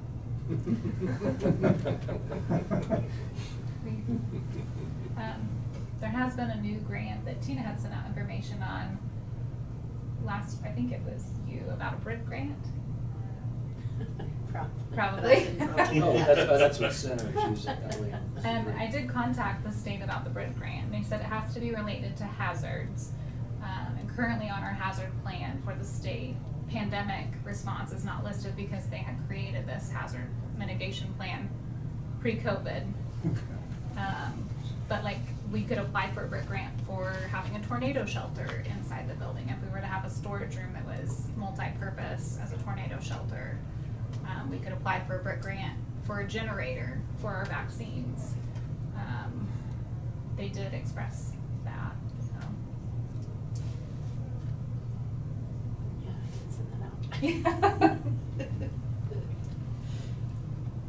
So, is there anything else, Dave, that you can think of that we need to, right off the get-go, to give them heads up on?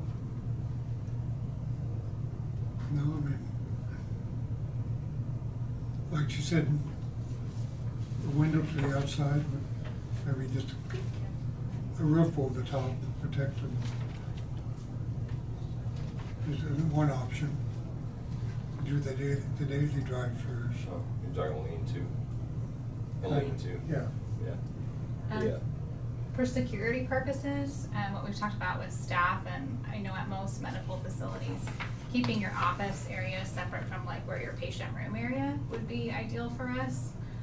And also kind of for security reasons too, and having being able to lock, having a locking door between the waiting area and the offices or the patient rooms. And the other one big one would be, I doubt we'll have this problem, but the square footage, if there is any left over, we're always looking for storage. So I mean, if you gotta make it a little bit bigger rectangle, but we'd have storage out of it, that's not a deal breaker. Storage is good. Yeah. Is this number that you have on your one page here, is that sort of an area square foot that you sort of come up with by what your rooms are here? Is that what? That is, so, that number at the bottom in the salmon color is what we call, that's with the gross square footage added onto, so all the spaces, like an office that's 10 by 10, we've got it 100 square feet. But once you add all those together, we added a 35% grossing factor to account for the wall thicknesses and things like that. Okay. Corridors. That aren't specific spaces listed on there. That gets you to that gross square footage. Okay. Yeah. We could have 5-foot hallways and stuff like that. Typically, we would Two people. try to do 6. 6, okay. Yeah. That's better. Ideally, five at a minimum, yeah, but I like 6. 6, okay. We do too. We have 4-foot hallways currently and you can't walk side by side down the hallway with a patient or with anybody you're meeting with, so you either have to walk behind them or in front of them. Or facing each other crowd walking. Now, is this something the three of us will come to you someplace and sit down and you draw pictures, or you're gonna come up with a picture for us before we meet? I like What's the next step is? Yeah, well, I like to come up with some drawings and send them out to the team ahead of time. Okay. And then we can meet and talk about it so that you've got some time to think about it and absorb rather than just kind of throwing it at you all at once. That'd be great, so that we could have a meeting between 3 of us, or you got your local guy here in case he needs to explain something to us. Just you, Randy. And the other direction. Yeah, but anyway, that's where we could have a meeting and look at the 3 and sort of maybe bring that back here to the commission before we ever get back with you even. So, The other thing I was getting at with storage was, especially on a prefab metal building, would be like, so sometimes people they don't realize they're doing it, and they spec out a 35 or a 45-foot wide building. Well, then that truss costs them more than the 50-foot truss, because the 50-foot truss is a common truss. So that's what I'm saying. If we got to grow to the next truss size to save us money, and we wind up with storage, I think everybody in here realizes that we didn't add cost. We got cheap storage because we needed to go to that extra size so we could save money on the overall building. Good point. I think a theme you're hearing here is efficiency. Yeah. 5 of us on this side are looking out for taxpayer dollars, and so we're watching out, we're trying to be efficient. At the same time, we want to structure, and Randy's been through several other projects, you want to structure a building that's going to last into the future. We don't want, we want it to still be a good building. And part of the committee is we've got Krista, who knows the needs, what we need right now and what our potential is, at least near term, what our potential is going to be, so we don't have to build a building and then within a year, 2 years, have programs and have to find new space. So we're throwing all these competing ideas together, and it's your idea to come up with an answer to satisfy all those issues. And Jonah's point is anywhere we can find efficiencies are great. Any additional space for storage is phenomenal. But again, it's coming back to something that's best interest of the taxpayers' dollars, long-term services and cost. Yep. Now, would you want to see what me and Krista came up with we had another architect do a drawing for us? The one that you didn't like? Yeah, one of those. You don't really need to pollute your mind with that, right? Yeah. No, it had all the rooms that she wanted. Well, maybe he'll come up with something, I don't know, sometimes people, if they get a, if they Okay, have I a fresh just- mind, maybe he'll come up with something completely different. I mean, she does have them all Clean listed out, I slate. guess. Yeah, and then, I think it was on the RFP too, what rooms were needed. Yeah, the list. basically. Yeah. The list. I'm sorry. And it's Oh, yeah. not their first health department either, so. No. Well, you just heard it, 6-foot walls, 6-foot halls. Halls, That's- yeah. That's standard. Just the way it's going to be. Well, you can push somebody down with a wheelchair, you don't want to accidentally run their fingers in the wall. No. So, schedule-wise, like I said, simultaneously, we're doing phases 1A and B, and we've got 3 weeks listed for 1A, so I think 3 weeks we can probably get 1B in there as well. Darren, talk to the group about site survey timing on that. So, I mentioned to you on the previous project that I got a hold that I can get my guys out here next week. They'll do this site at the same time. And we'll shoot a topo survey.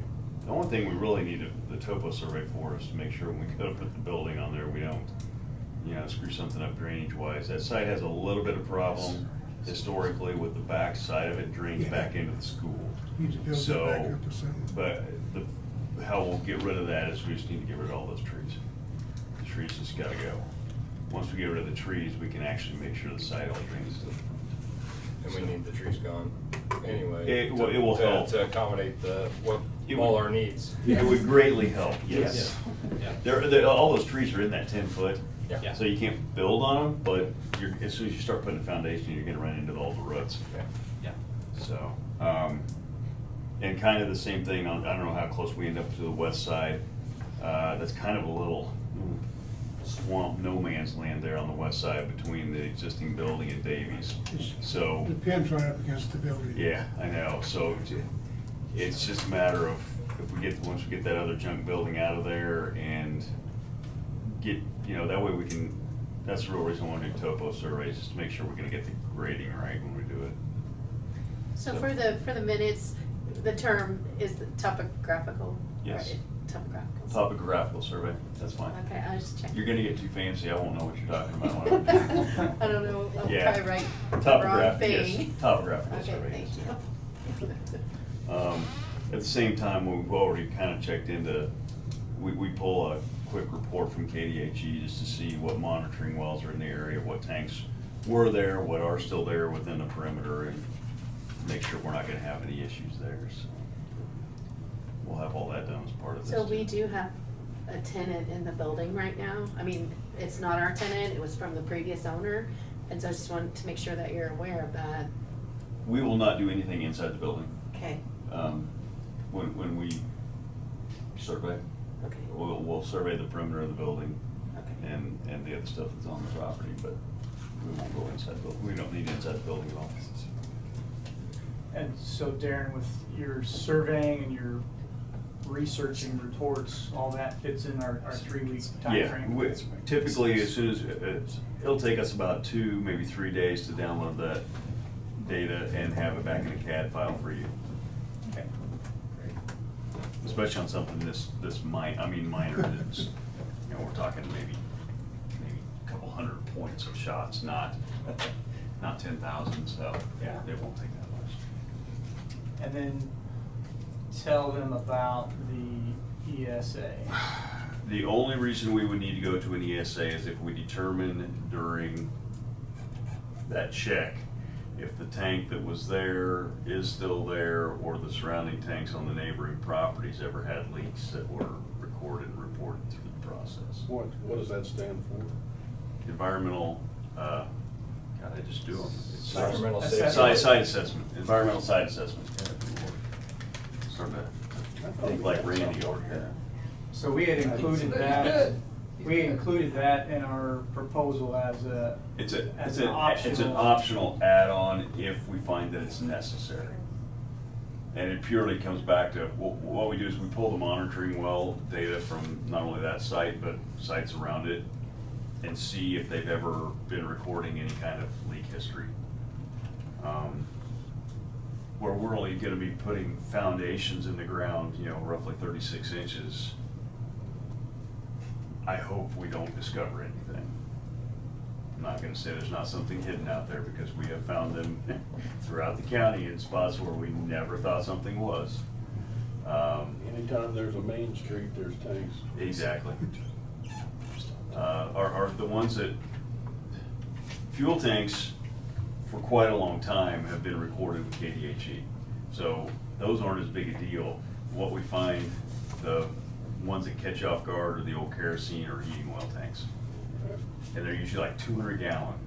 And 9 times out of 10 they're rusted through, but 9 times out of 10 they got a little soil contamination hanging around them too. So it's not that we have to, it's not anything major, but it will hold your project up about a week. By the time you get it signed off. You know, the last one we found was down there on Main Street, across from Napa, and it was under the sidewalk. And from the date we found it until we had it cleared with KDHE was 5 days. So it's because it was minor enough that, you know, it wasn't a big deal. Those tank contractors are around here, you can get them done. I don't anticipate running into one of those up there, but who knows? What happens if it goes the other way, Darren?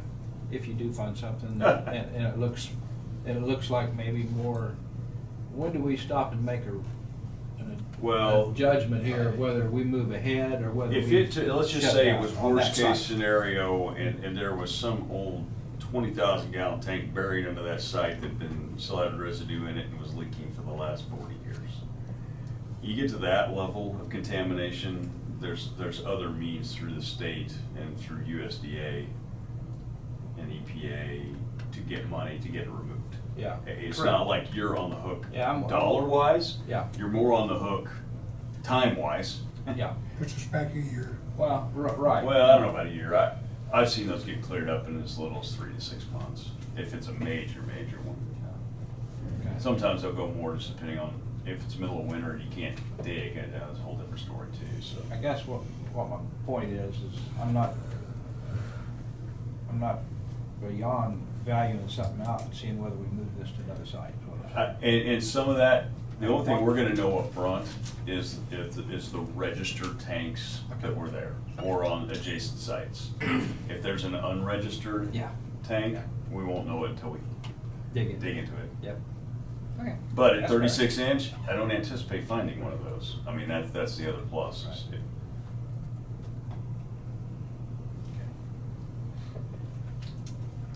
So once we get past phases 1A and 1B, phase 2 then would be just kind of the general schematic design plan. So we have a room layout at that point to kind of see how the rooms fit together, how it fits on the site, and we'll do cost estimates. So that's kind of gets us through what we're contracted for now, phases 1 and 2. Then in the gray there, I put approval in phase 3. So phase 3 would be a full set of construction drawings to actually build it and send it out to contractors for bids. And I didn't know, a question for you guys is what kind of approval is there to get? I put 2 weeks just kind of as a wild guess. Does it take 2 weeks to get that approval to go to the next phase, or is it pushed back further than that? 2 weeks is about normal. I would think so that. Usually there's a discussion week and then there's a decision week. So. Yeah, the main thing is getting the information. I think, my hope would be, once we have the information, we can make the decision. And that's what this whole phase 1 and 2 is about, is getting the information, so we can make the decision. Are we dealing with a $1.1 million build, or are we dealing with a 1.6 or 2.1? Yeah. Are there issues environmental, or are there no issues environmental? Yeah. Or in between? Once we have that information, then I think we're ready to move with the decision. We need meet that every Monday information. too. Every Monday we meet. Every Monday, yeah. Okay. So that maybe is a feasible thing, to have a Mhm. 2-week decision period and then go right into phase 3 with the construction documents. Okay. Meetings. So 2 of you and Krista are going to be, after this point today, we'll be meeting. And do you want location and frequency of meetings? Do you have something in mind? Do we meet once a week in person, or are we Zoom meeting? I don't mind. I prefer kind of meeting in person if that works. Yeah, I do too. I think we prefer meeting in person Yeah. too. We found out after doing just like a conceptual plan that we preferred that as well. I like the touch and feel. Yeah. And what location do we have to meet? Someplace here, or do you want to come to Wichita? Do you need, what would it be easier for you to do a better presentation? You need tools at the office, or? No, all I need is to be able to show you on the screen what we're looking at. I mean, I got a meeting room in my office. We could meet there, or we could come to Wichita. And you're welcome to use this room whenever you need it. Just during the use week. this, that's what it's made for. It'd be better to just use the commission. Okay.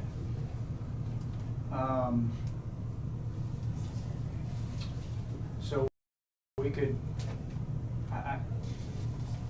I think once we get to looking at this program here, I suspect we can probably meet in a week and have a lot to show you guys in a week. That'd be great.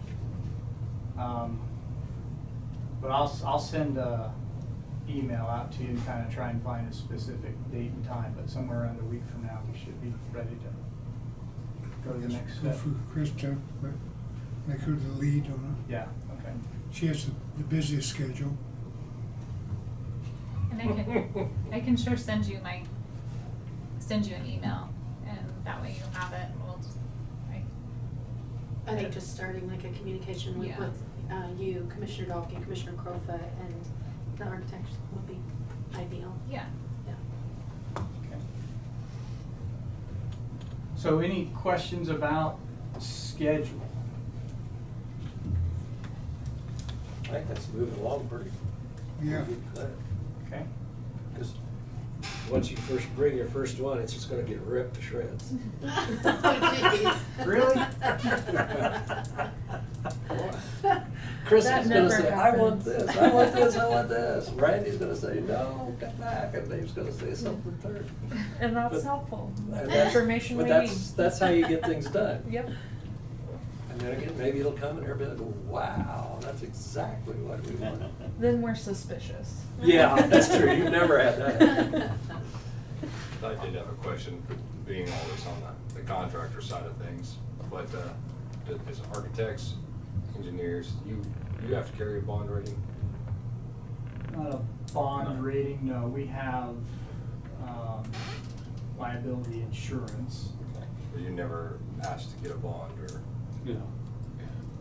No, we don't have to bond our work, because it's the insurance piece that covers us.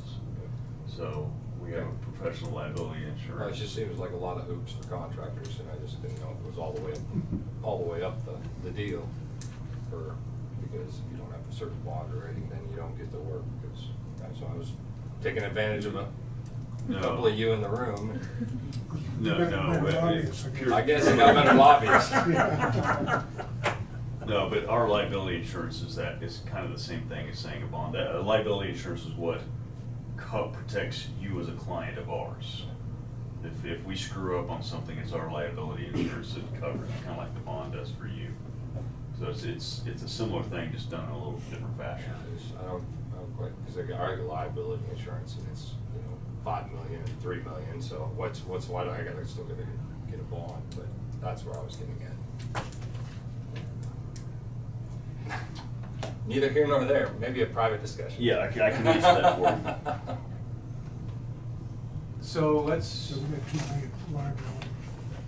look at our space program. And I wanted to just kind of walk through line by line and kind of ask, primarily Krista here, questions about these spaces that you had in your list.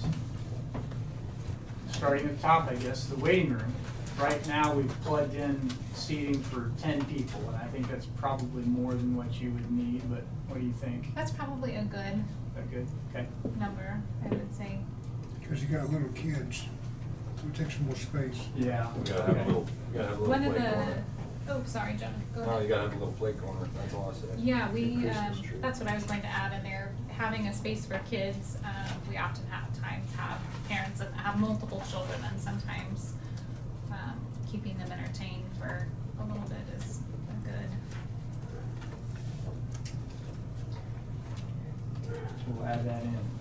And so what you see here, the quantity column, that's 10 people, and kind of a standard square footage per person is 18 square foot per person. So 180 square feet for the waiting room. We'll plug in something for the kids' play area. We've got a reception area for just one person sitting at the reception desk. There is just one. I think having enough room for 2 people, You build it at 2? just Okay. be, in case you never needed to with the event, but there is currently just one that sits there. We'll plan for 2 then. When did I get to start cutting? Yeah, that's where I thought you'd chime in already. Listen, he's talking to her. Oh, okay. We're gonna have to have 2 sheets. Randy, you Go right ahead, sir. Randy, you better be rethinking your building committee. Yeah. Because we, Looks like it's 2 against 1 right now. we did have, when we had a separate WIC clerk that wasn't our normal receptionist, they did have 2 different computers that they had 2 different spaces. It's not like they had a big space, it was a reception area, but they did have enough room for 2 people to be seated up there, seeing clients. Okay. Do you need a workroom area, like with a printer or? We do have a large copier. We have like a paper cutter, we have stapler, like having a countertop where if someone's doing a lot of pamphlets or papers to go to an event, that's what we currently have now. And it has like office supplies in there. Okay, and your large copier, is that a desktop or a floor? It's a floor copier. Mhm.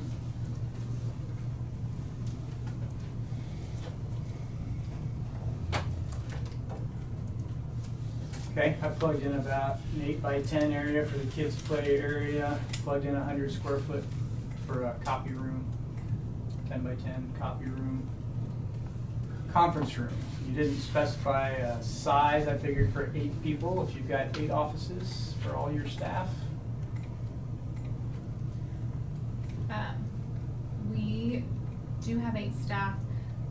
The thing that came to mind and what I discussed with several of the commissioners before, we have regional meetings that we never are able to host.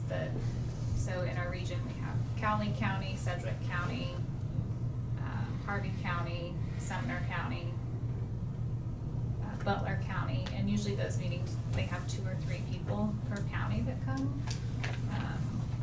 More than 8. That's more than 8.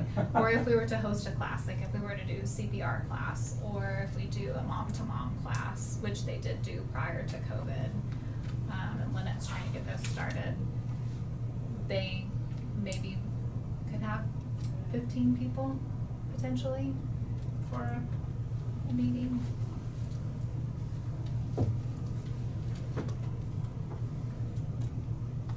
People.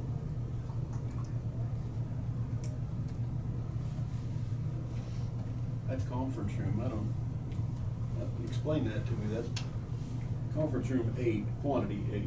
Well, that's what they just talked about, they're talking about. For 8 people. They're talking about more people now. We just upped that to 15 just for the regional and classroom kind of possibility, flexibility. We just raised it, we're supposed to be cutting. You need to look at that guy over there, he's supposed to be the guy staying on top of cuts. Well, this is getting the base. Yeah, this is just preliminary.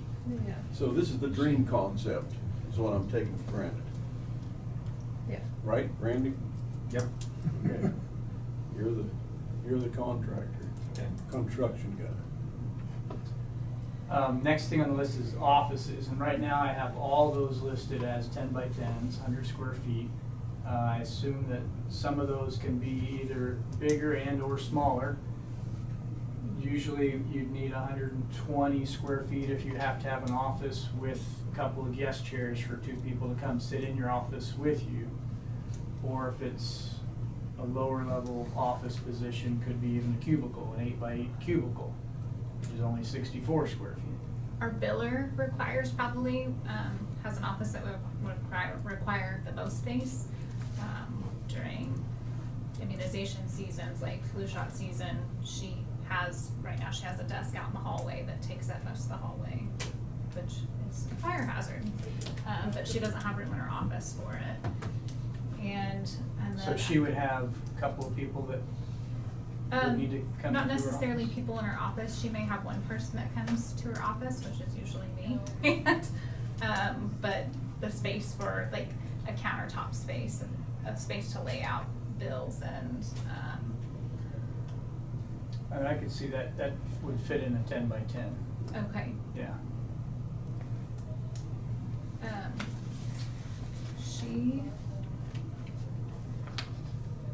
She is in a 13 by 9 space in our current location.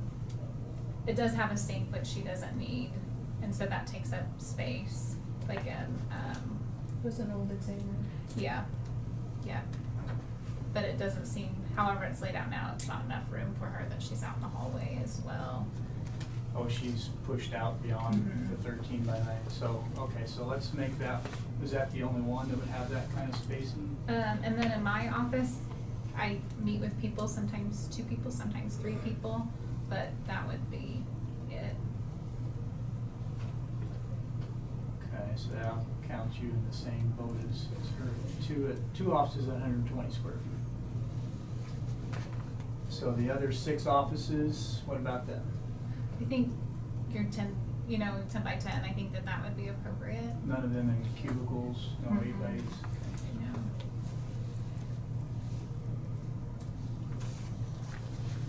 Our Safe Kids Coordinator does meet with people and clients, but if we have a conference room, that could be an area that she could meet with them instead of her office. See, it's gonna be a multi-purpose meeting room again. Keep going. Exam rooms, I got 2 of those, also at 100 square feet, which I think the ones you have, you're squeezing into now are probably smaller than that. Our exam rooms currently are 9 by 12s that we're in. Didn't you think you needed a bigger one for mothers with little kids? So there was what we had talked about with the previous architect was at least one of the rooms having more of a kind of a child-centered room, so that we had WIC in the one room where we did have like a half play wall or something where you could have toys in part of the room and then they could do the exam in part of the room. So maybe a longer room.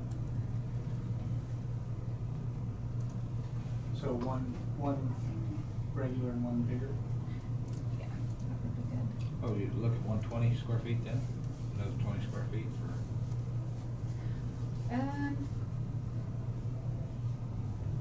So it's in a 9 by 12 now. I say if it's just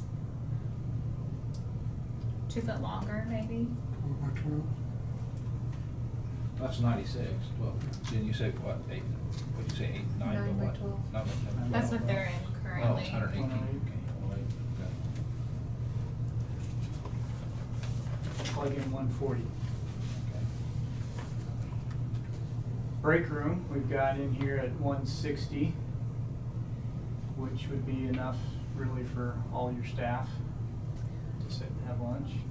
We had talked about also with the architect before, I don't know what everyone else's thoughts are on it. If you had a break room that was connected to a conference room, almost like a fellowship hall style, that if you were to serve a meal, like if you had a luncheon or if you had a meal that had snacks, that you could roll up just like a fellowship hall type window, and otherwise it's a break room, but if you needed it to serve people, that you could pull it up so it's connected, I guess. I was not combo, we're talking about just making sure it's connected. Yeah. But if Pass-through window.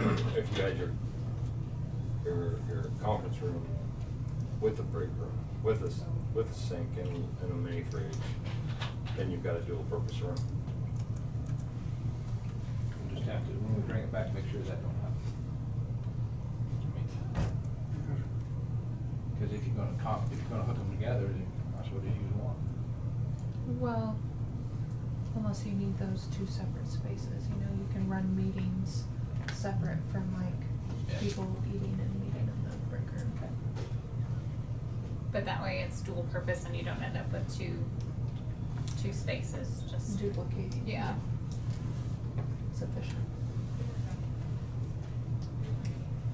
Lactation room, I've got one of those at 8 by 10, just enough for one mom to. Yeah, I think that would be plenty. It would just need a chair and a small refrigerator and a sink to wash their hands. That's not for education, that's just, is that for Just- staff? Just for lactation only. I mean, not that staff couldn't use it, I guess, as a break area if there wasn't someone already using it, but it would be a lactation room solely. But not for staff teaching new moms? where you have We multiple probably people? would use it for that You as would? well. Mhm. Okay, I'm like. For lactation not staff. do 80 square feet then. Sorry, Randy. We'll talk later. Well, wouldn't that one be better to be increased? That way you could use it as an exam, but primarily lactation. Well, that's a different question. Could you dual purpose an exam room as a lactation? So then you would just have another exam room that you call lactation. Potentially. So like a 3 exam rooms then, end up with 3? Yeah, so because you're only adding from 80 to 100. I think that that's a great idea if it's plausible with you all.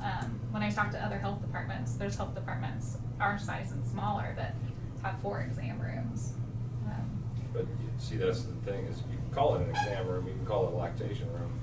It can fit anything. You're putting in the same amount of receptacles, you're adding a few feet of drywall. Yeah. You're He's got a different chair in there. You're not a costly endeavor, I don't think. Yeah, I think if you made it the same size as an exam room, that would be a great idea. We would want to call it a lactation room specifically, just so we can, there are certain grants that we can apply for later. If you have a breastfeeding friendly health department, You put a And you placard have on to- the room that says lactation. you have to have a lactation room, as specified. I know. That's fine. Make the placard. Okay. Yeah, so you'd add a sink and counter in there so that it could be used for an exam, that you wouldn't have the expense of that as just a lactation, that's not a big expense. Lab, tell me what you do in your lab. So lab, we do not have a lab space currently, but we would need a countertop. We would need enough room for a small refrigerator to hold. Tell me the functions, sorry. So for Blood draw? specimens, to have blood draw, like to have enough room for a chair, we don't have the capacity now to do the blood draws because we don't have a lab space to hold dirty specimens. We only have clean areas, but I guess enough for a refrigerator, a lab draw chair, and like a counter space to do if we were to do any kind of respiratory testing, like we did a bunch of COVID testing during COVID. So it'd be basically a lactation room, but different. More counter space, and it can, I mean, it can be it doesn't have to be a big room by any means.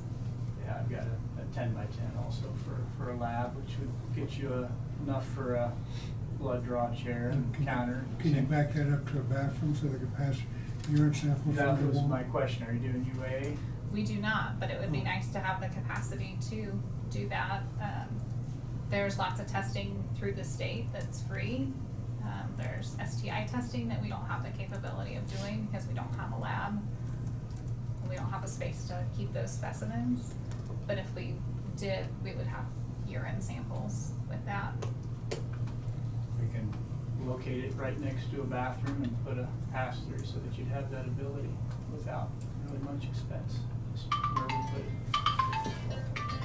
So those are our primary spaces, kind of the big ones. And the rest of these are what we're calling support spaces. We've got a mechanical room, depending on what kind of mechanical system. It might be a split system with furnaces. It might not need a closet. We've got electrical and IT, so those things are kind of related. Electrical, just what do we have in there? 8 by 10 closet for some panels, an IT closet, janitor's closet, a whole bunch of storage spaces, your medical supply, your vaccine med storage, general storage. So you talked about storage. We've got those already kind of programmed in. So I think we're planning to have plenty of storage spaces already. Soiled utility, a small place for your trash, holding room. Restrooms right now, we've got 2 single restrooms. I don't know if you feel like that's enough. What do you currently have? We have 2 currently. It would be really nice if we had one of those restrooms that was accessible through the waiting area. That maybe even if it had to pass through the one that was in the accessible to the waiting area, but that could pass into the lab maybe. Yep. That would be great if it was dual purpose that way. And then clients could still have access to a restroom while they're waiting instead of coming back into the patient care area. Okay. Are you wanting the patient care area to have like a separation with a door? Yes, and walls? please. Okay, Yeah. from the waiting room. Okay. Where is your big $5 refrigerator at? Which room does it go in? It would go in the vaccine room. Vaccine room? Okay. So let's talk about these 3 storage rooms here, just size-wise. I've got them all at 100 right now. That's just a guess because I don't really know what all you. We're gonna need one for tornado shelter. And so when You it can comes to. incorporate the same, no, you can't, because once your storage is filled in, you can't. Yeah, exactly. We typically don't designate storage We rooms don't as know. shelters. The conference room is probably the best place to have as a shelter room. It's big enough to fit a lot of people, and it typically won't have a lot of stuff in it. Or you just do a CMU, but, Can do CMU. There actually are plywood and sheet metal type hardening systems. CMU with a concrete cap, kind of those 2 options. Probably the plywood, this is probably too big to do out of a plywood version, but yeah, build a solid grout for the CMU cells and the concrete cap. 375 square foot room. You could, yeah, I think you'd want. that's your biggest room, so your biggest capacity could fit in there. Yeah. In case of an event. And the 3 storage things that we had on the RFP, just so you all remember, one was vaccine/medication storage, one was medical supply storage, and then one was general storage. So, in case the commission needed that. So vaccine and vaccine and medication. If we were to do like a family planning clinic, we would need an area, so we would need that room to be locking, so we could lock up our prescriptions that we dispensed. Our refrigerators are locked, and so we have one large refrigerator and a smaller freezer. We also have a portable freezer that we keep right now in the nurse's office, but it would probably go to that area. Basically got a bedroom. Yeah, yep, and to have counter space to prepare your vaccines. And in our medical supply storage, it's gloves, it's wipes to clean, it's sharps containers that haven't been used, it's that type of thing, needles, syringes.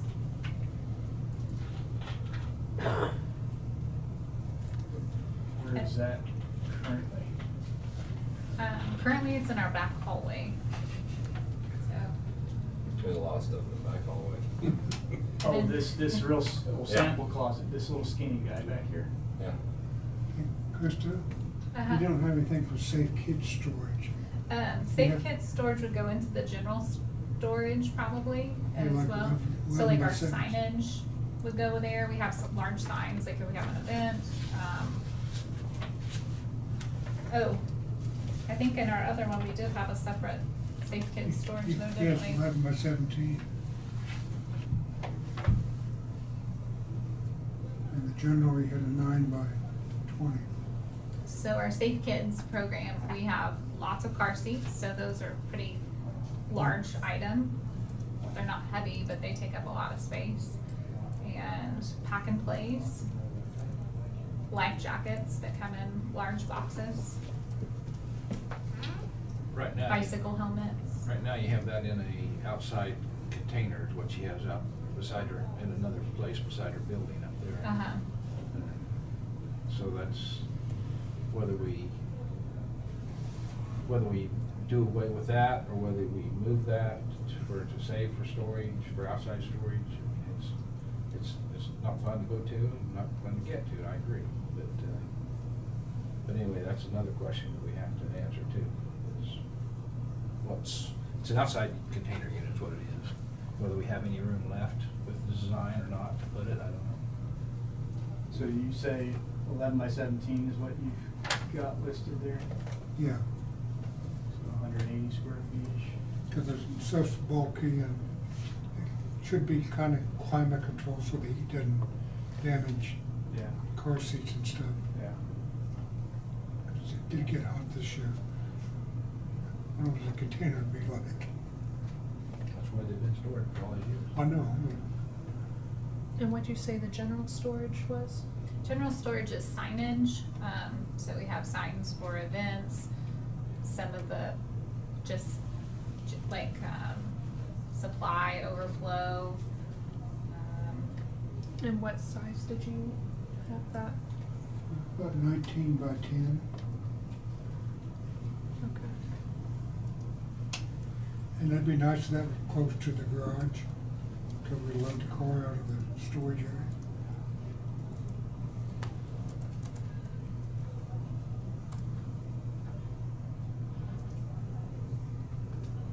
We're gonna need a meeting next week, yeah. Okay, here's our new grand total. We're Yeah, at 51.8. You don't even have hallways built in. We gained 1,000 square feet. Well, we're shooting for 6. Close.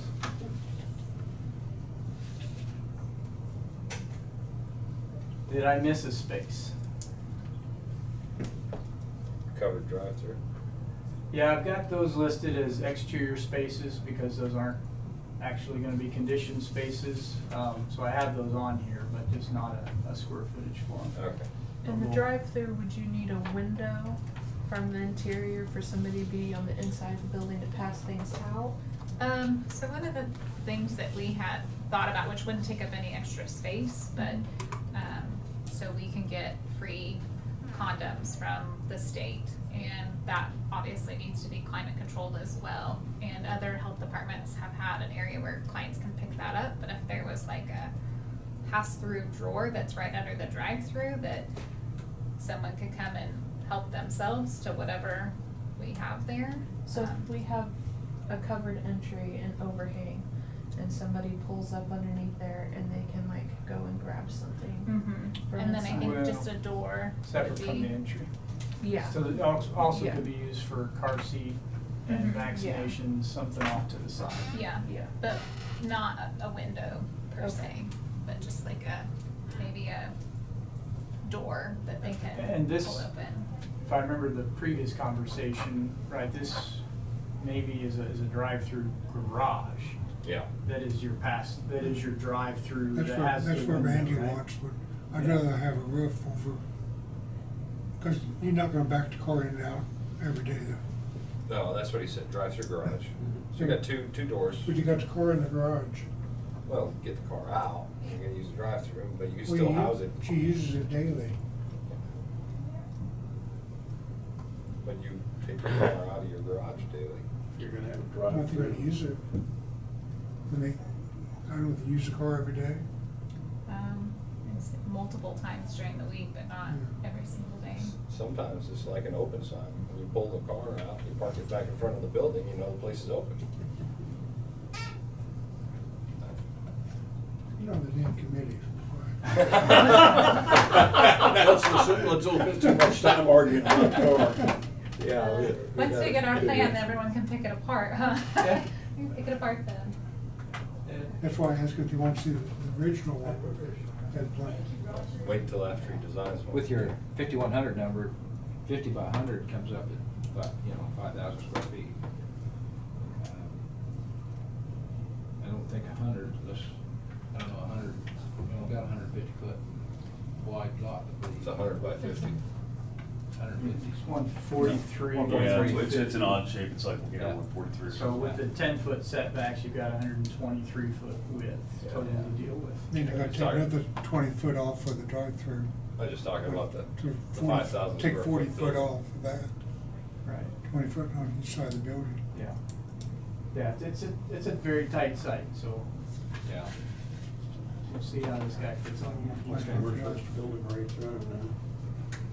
Metal building. I know. What is it? I ain't paid attention in a long time. Too much for me for a while. What'd you say? Commercial metal building. Commercial building rates Price per square foot. and what's been the year-to-year increase over the last 3 years? 10% increase per year? 2020 was almost 100%. Yeah, it's been pretty crazy the last 3 years. But I mean, it's still increasing Oh, from yeah. what I see. I mean, it's from a layperson. We'll get some I costs. mean, I'm just thinking, Soon. if the building so much per square foot right now, next January, it's another 10-15% higher. Sure. Well, no. It will be. I mean, product's still not available, I guess, or hard to get in certain areas, different things. Most of the timelines have all come back to pre-COVID. Most of them. Someday it will. You No. think so? No, most of them have. I mean, back to 8 to 12 weeks on electrical. I heard last week there How wasn't many any employees you got there? available. 8 sometimes at a time? Yes. At maximum 7 or 8. I was thinking about side parking spaces now, and I'm switching, changing subject on you here, but 8 people, and then what, and you may have 5 cars at the maximum, probably patients coming in at the most at a time, Yeah. probably 4 or 5. The city wants 250 square feet, one parking stall for every 250 square feet, so if I just punch that in there, 5180 divided by 250, they're gonna want 21 stalls.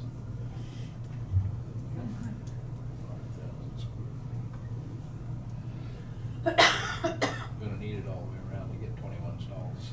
I don't think we're gonna fit 21 stalls and 5180 square feet unless maybe we go 2 stories.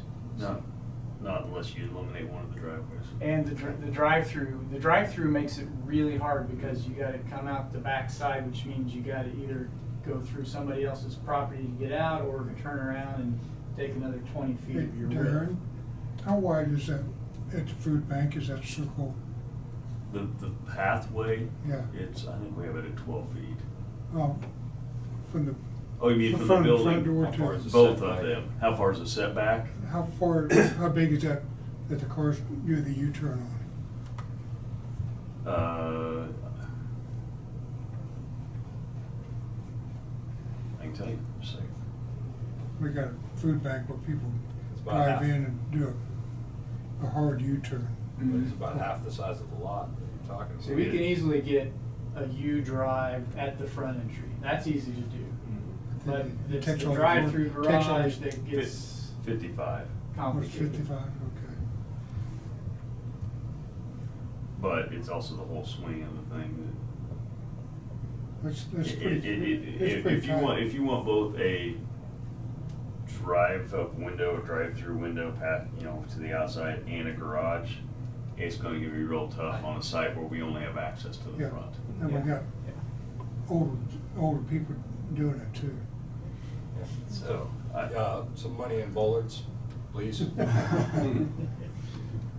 of them. Yeah, filled with concrete too. Both those metal posts. Yeah. Yeah, so I think just from the playing around that we've done so far with the site, you can get a U-drive through there, but you're not gonna get a drive-through garage, because there's just no way to get back out. If we had access to another lot, maybe, but I don't know, we can go for a garage, make it work at all.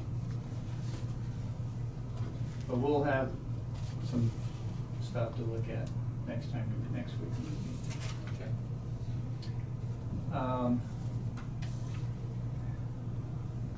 Couple questions about the site.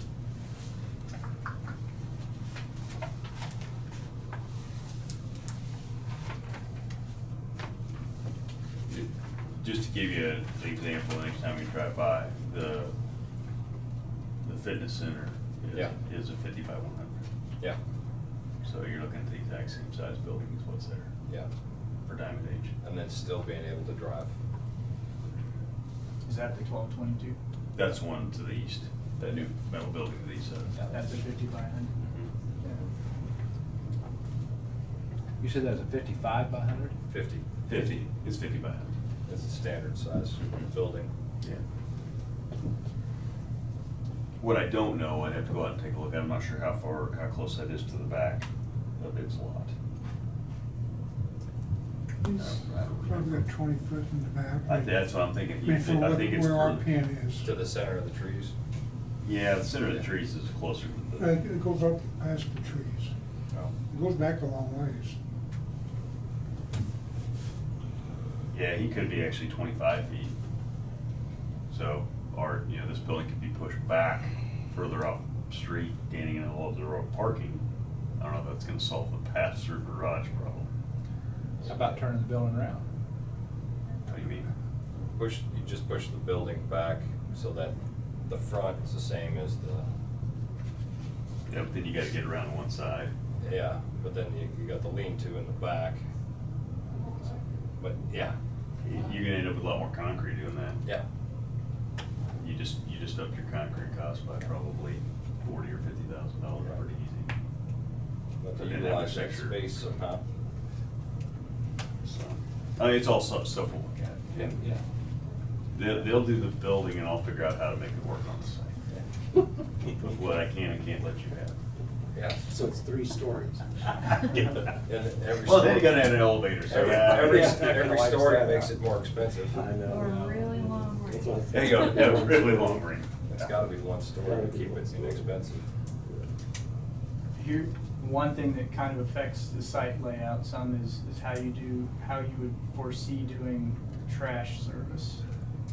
Like residential, kind of pull by hand out to a curb, or are you talking the big commercial that a truck has to pull up? I don't think we need that much. You guys just use it, the hospital We use dumpsters the right now, right? hospitals currently, but Right. I You don't don't think we generate have that that much much. trash. So you could do it with little hand moving We could carts. do a Call cart. cards. Mhm. That takes up a lot less space on the site, makes that a lot easier. Like a couple carts. We maybe could even do one. We don't There's all not much. biohazards, so you have to treat it special, don't you? The biohazard is a different pickup, so that was another reason for the drive-through. We have people that come and pick up our biohazardous waste, and currently now we have to traipse it through the building, which is not ideal. You really What size shouldn't vehicle do that. What size vehicle do they have to come get that? I would have to call and ask. I mean, to it's find not, out is it a how- big truck, is it just a pickup? Is it? I think I'm trying to remember the one I've seen at the hospital. It's not like a huge truck, it's. Is it a box truck? It's a small box truck, oversized, one of those oversized cargo vans. So your building height will have to be high enough to accommodate that truck to come Yeah. in the drive-through. With that UPS too. If you're gonna let them drive through. I mean, so then all of a sudden you make They will someday. made a 14-foot sidewall when you could've got by with a 10. Yeah, it'd just be the drive-through. Yeah, it's gotta be the whole building. It's gotta be set up, unless you put the doorway in the middle of the building. He knows. He knows. Yeah. He's overthinking it. That is something that. Not over the this. city, that's our city requirement, or is that It's a just ripple national building effect. code? Spaces. The 250 square feet is city. City. That's pretty standard. I mean, up at pulling the apart stuff, it's gonna be that same formula. That's just kind of You get diagonal, one against the building, one against the curb. Oh, well, I think if we don't have to worry about, it's all in how we lay out the, Yeah. you know, the pass-through in the garage, we can make the spaces fit. I mean, that's not, I can get 20 spaces on the site. It might be a This is spray unidirectional. painted. Well, it Small might cars. be, you know, I'm just sitting here taking a look, and there's some options we have depending on how we end up with the site flow, but, you know, both of those entrances on that site are wide. You know, they're really wide. We could either eliminate it down to one, or we could keep the two and go to half and make them, you know, one in, one out.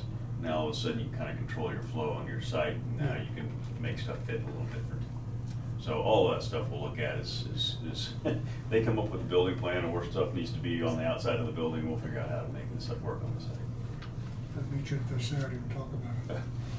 Where's all the utilities at? Sewers out back? Water's out front, sewer. Brand new sewer hook up in the back. I'm trying to think where it goes in the back though. It goes over onto the, On the Thorpe? to the east. Yeah, They put a okay, brand so it new- goes through the school's There's a lot. brand new 6-inch pipe back there. Yeah, so it goes through the school's lot. Yeah. Gas is back there too. Yeah, I knew the gas and also, well, different telecoms are at different spots. Some of them are out front, some are around the back. The water's out front. Keep moving. What else you got?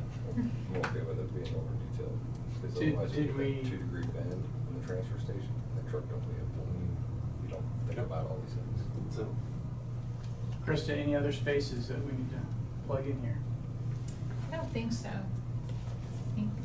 Okay, so this next week, we will put together our first attempt at a site and a building plan, and kind of walk through it with the three of you guys, and see how it goes.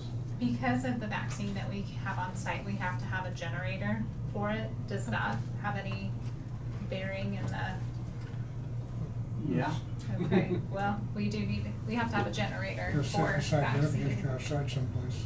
Power. The generator can set though in the easement, I mean, in that 10-foot setback, so it doesn't Okay. meet the same, it doesn't fall into the same requirements. Okay. It just sits on a pad, so wherever the electrical main comes in. This is just for vaccines. It's for vaccines. It would be nice to be able to continue to work if we had a power outage, like at least certain outlets, like a hospital is set up, you know, that you have certain outlets that you can plug power into. But for the vaccines, you're talking about one refrigerator, right? I think we would need to have it set, our vaccine right now is almost overflowing our one refrigerator, so having enough to have 2 large refrigerators, and we have a freezer on it as well, so. So you could do that with a battery power, right? Because generator, boy, there. I think it has to be a Maintenance and generator. testing and, really? I think so with our BFC contract. So you were gonna make a comment about the But outlets? it wouldn't have to be a big one.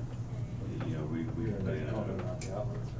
a low-end commercial, Oh, okay. almost a residential model size. No, I was saying. It's not gonna have to run very You much. could run the whole building probably. Well, that's what I mean, if you, okay, so they put one on the food bank. That thing will run that food bank and then some. We could run half the block around the food bank. And they ended up getting that thing for free. I mean, they applied for a grant and got in, so. And but it's a residential type unit, it's not a giant commercial type unit. That's all It's they not would. these sorts. Right, it runs off, off gas line, I think it's Yeah. hooked up with gas, yeah. It's a air-cooled residential unit. Yeah. So it doesn't require all the. It doesn't low require bank all the. testing and all that, that a Not the, hospital not the generator same type. level of stuff that, no. Even on a new build, your liquid cooled doesn't factor into your cost per square foot enough to really. We Go with just, a we 48 just can't kW. do the whole building. You can go 48 kW, pick up your whole 200 amp service.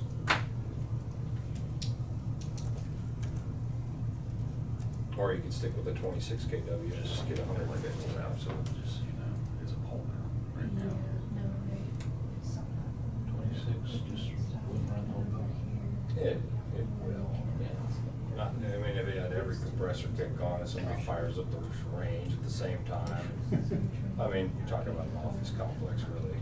You're not talking about a huge load. The inrush on your air conditioners. Nothing. Yeah. There's also.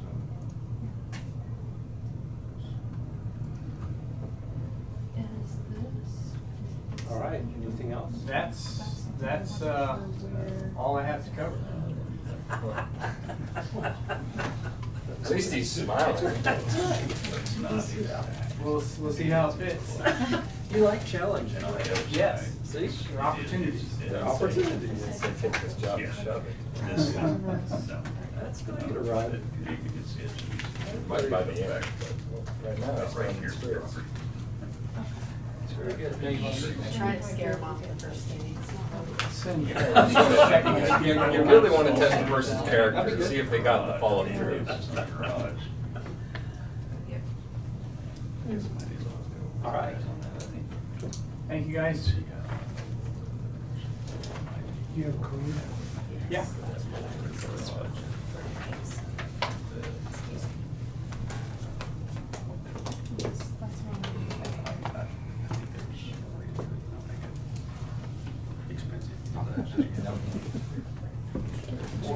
Tina, you're not on film, so you're okay.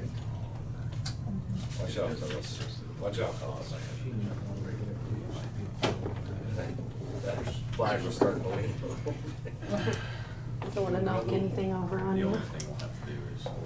Please don't, there's been more than enough of that.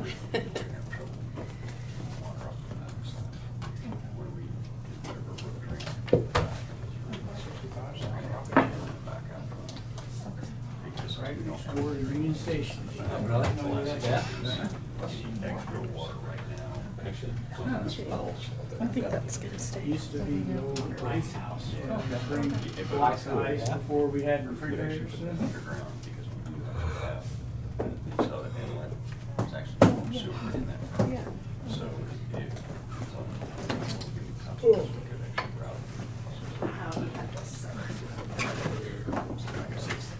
Go back in the bag. That's This stuff coil back up. As nice as it was before.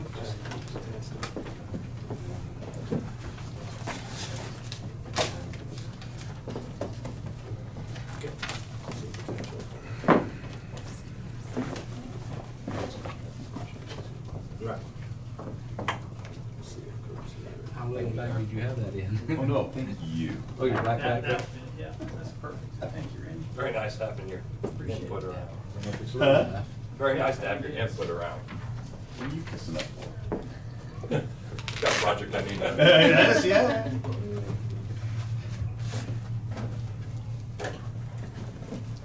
Christian? Where'd she go? Oh, she stepped out. Okay. She got a wish list put in, without you cutting anything, she's gonna leave. You want her? No, I just, If she's not here, you can't cut her. no, that's true. Thank you, guys. Thank you. No. Thank you. That's all right, no.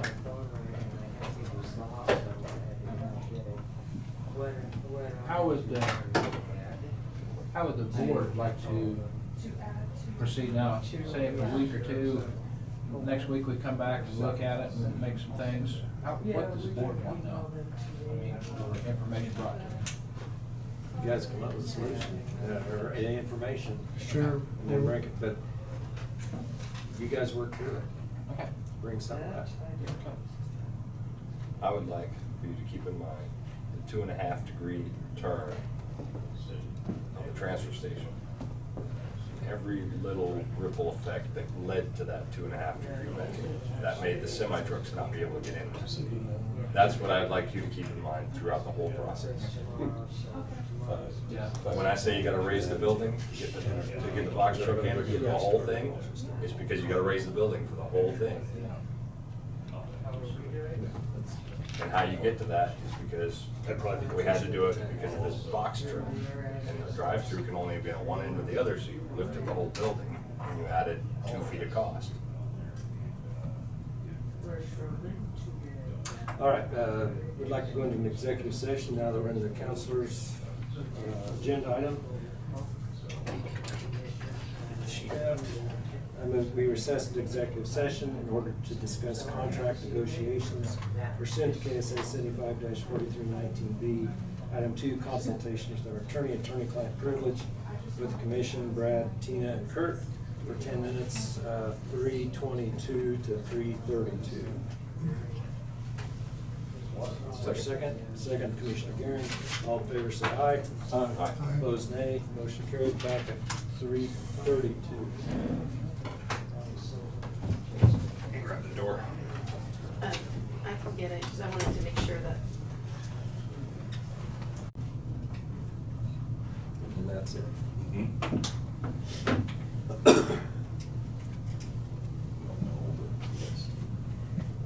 okay, you're on. Wow, we had Oh, almost sorry. 45 minutes before. We go from yesterday. Sure you can fill out 45. Everything's on. Oh, okay. Out of executive session, no decisions made. Okay. One more executive session. I move that we recess into executive session to discuss potential litigation pursuant to KSA 75-4319B, consultation with our attorney-client privilege, the commission, Brad and Tina, for 10 minutes, be from 3:32 to 3:42. Second. Second by Commissioner Gearing. All in favor, say aye. Aye. All opposed, nay. Motion carried. We are at 3:42. Have all the politicians come to the thing now.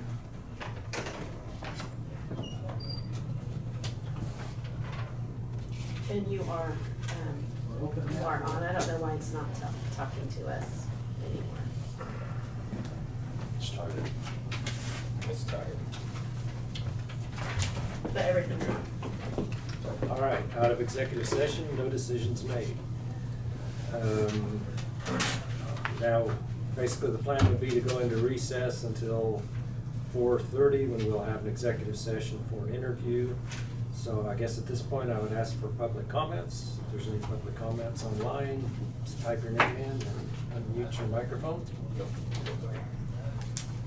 not, commission comments?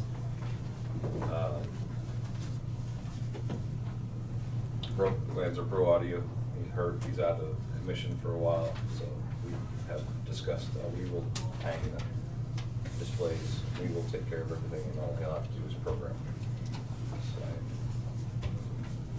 So, Elcon will have to do all the extra work. Well, thank you, guys, because sort of situation, I guess, just happened. Well, and the contract is there's no pay applications. So in order for Elcon to be paid, the job's gotta get done, so. Okay, any other comments? If not, we will recess until 4:30, when we will have an executive session for an interview.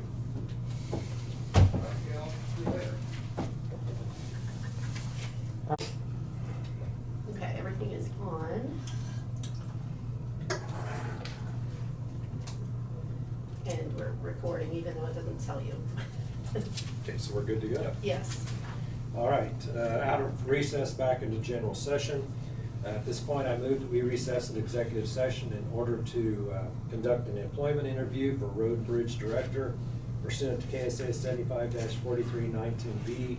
Item 1, personnel matters, non-elected personnel, with the commission, the candidate, and Tina for. Steve's here too. Oh, and Steve, I'm sorry. Do you want me in here?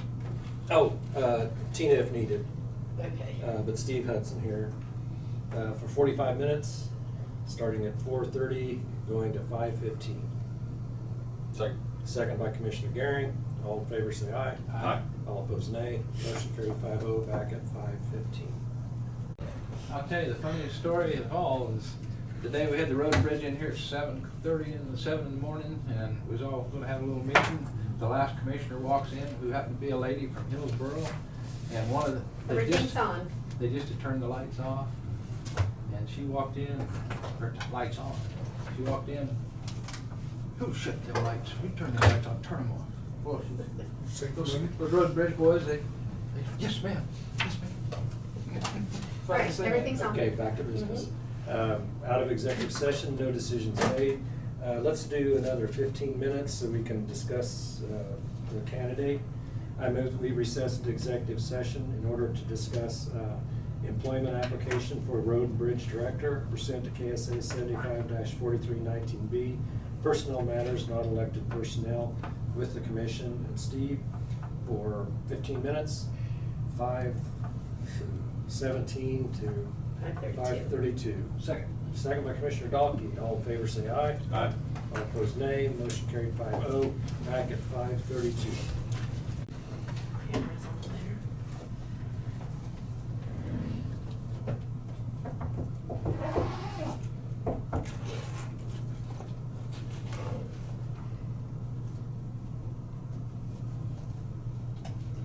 We're good? Okay, we are out of executive session, no decisions made. If there's no other business before the board, I move to adjourn. Second. Second by Commissioner Garing. All in favor say aye. Aye. All opposed say nay. Motion carried 5-0. Our next meeting is Thursday, August 31st at 9 a.m. for payday. We are adjourned.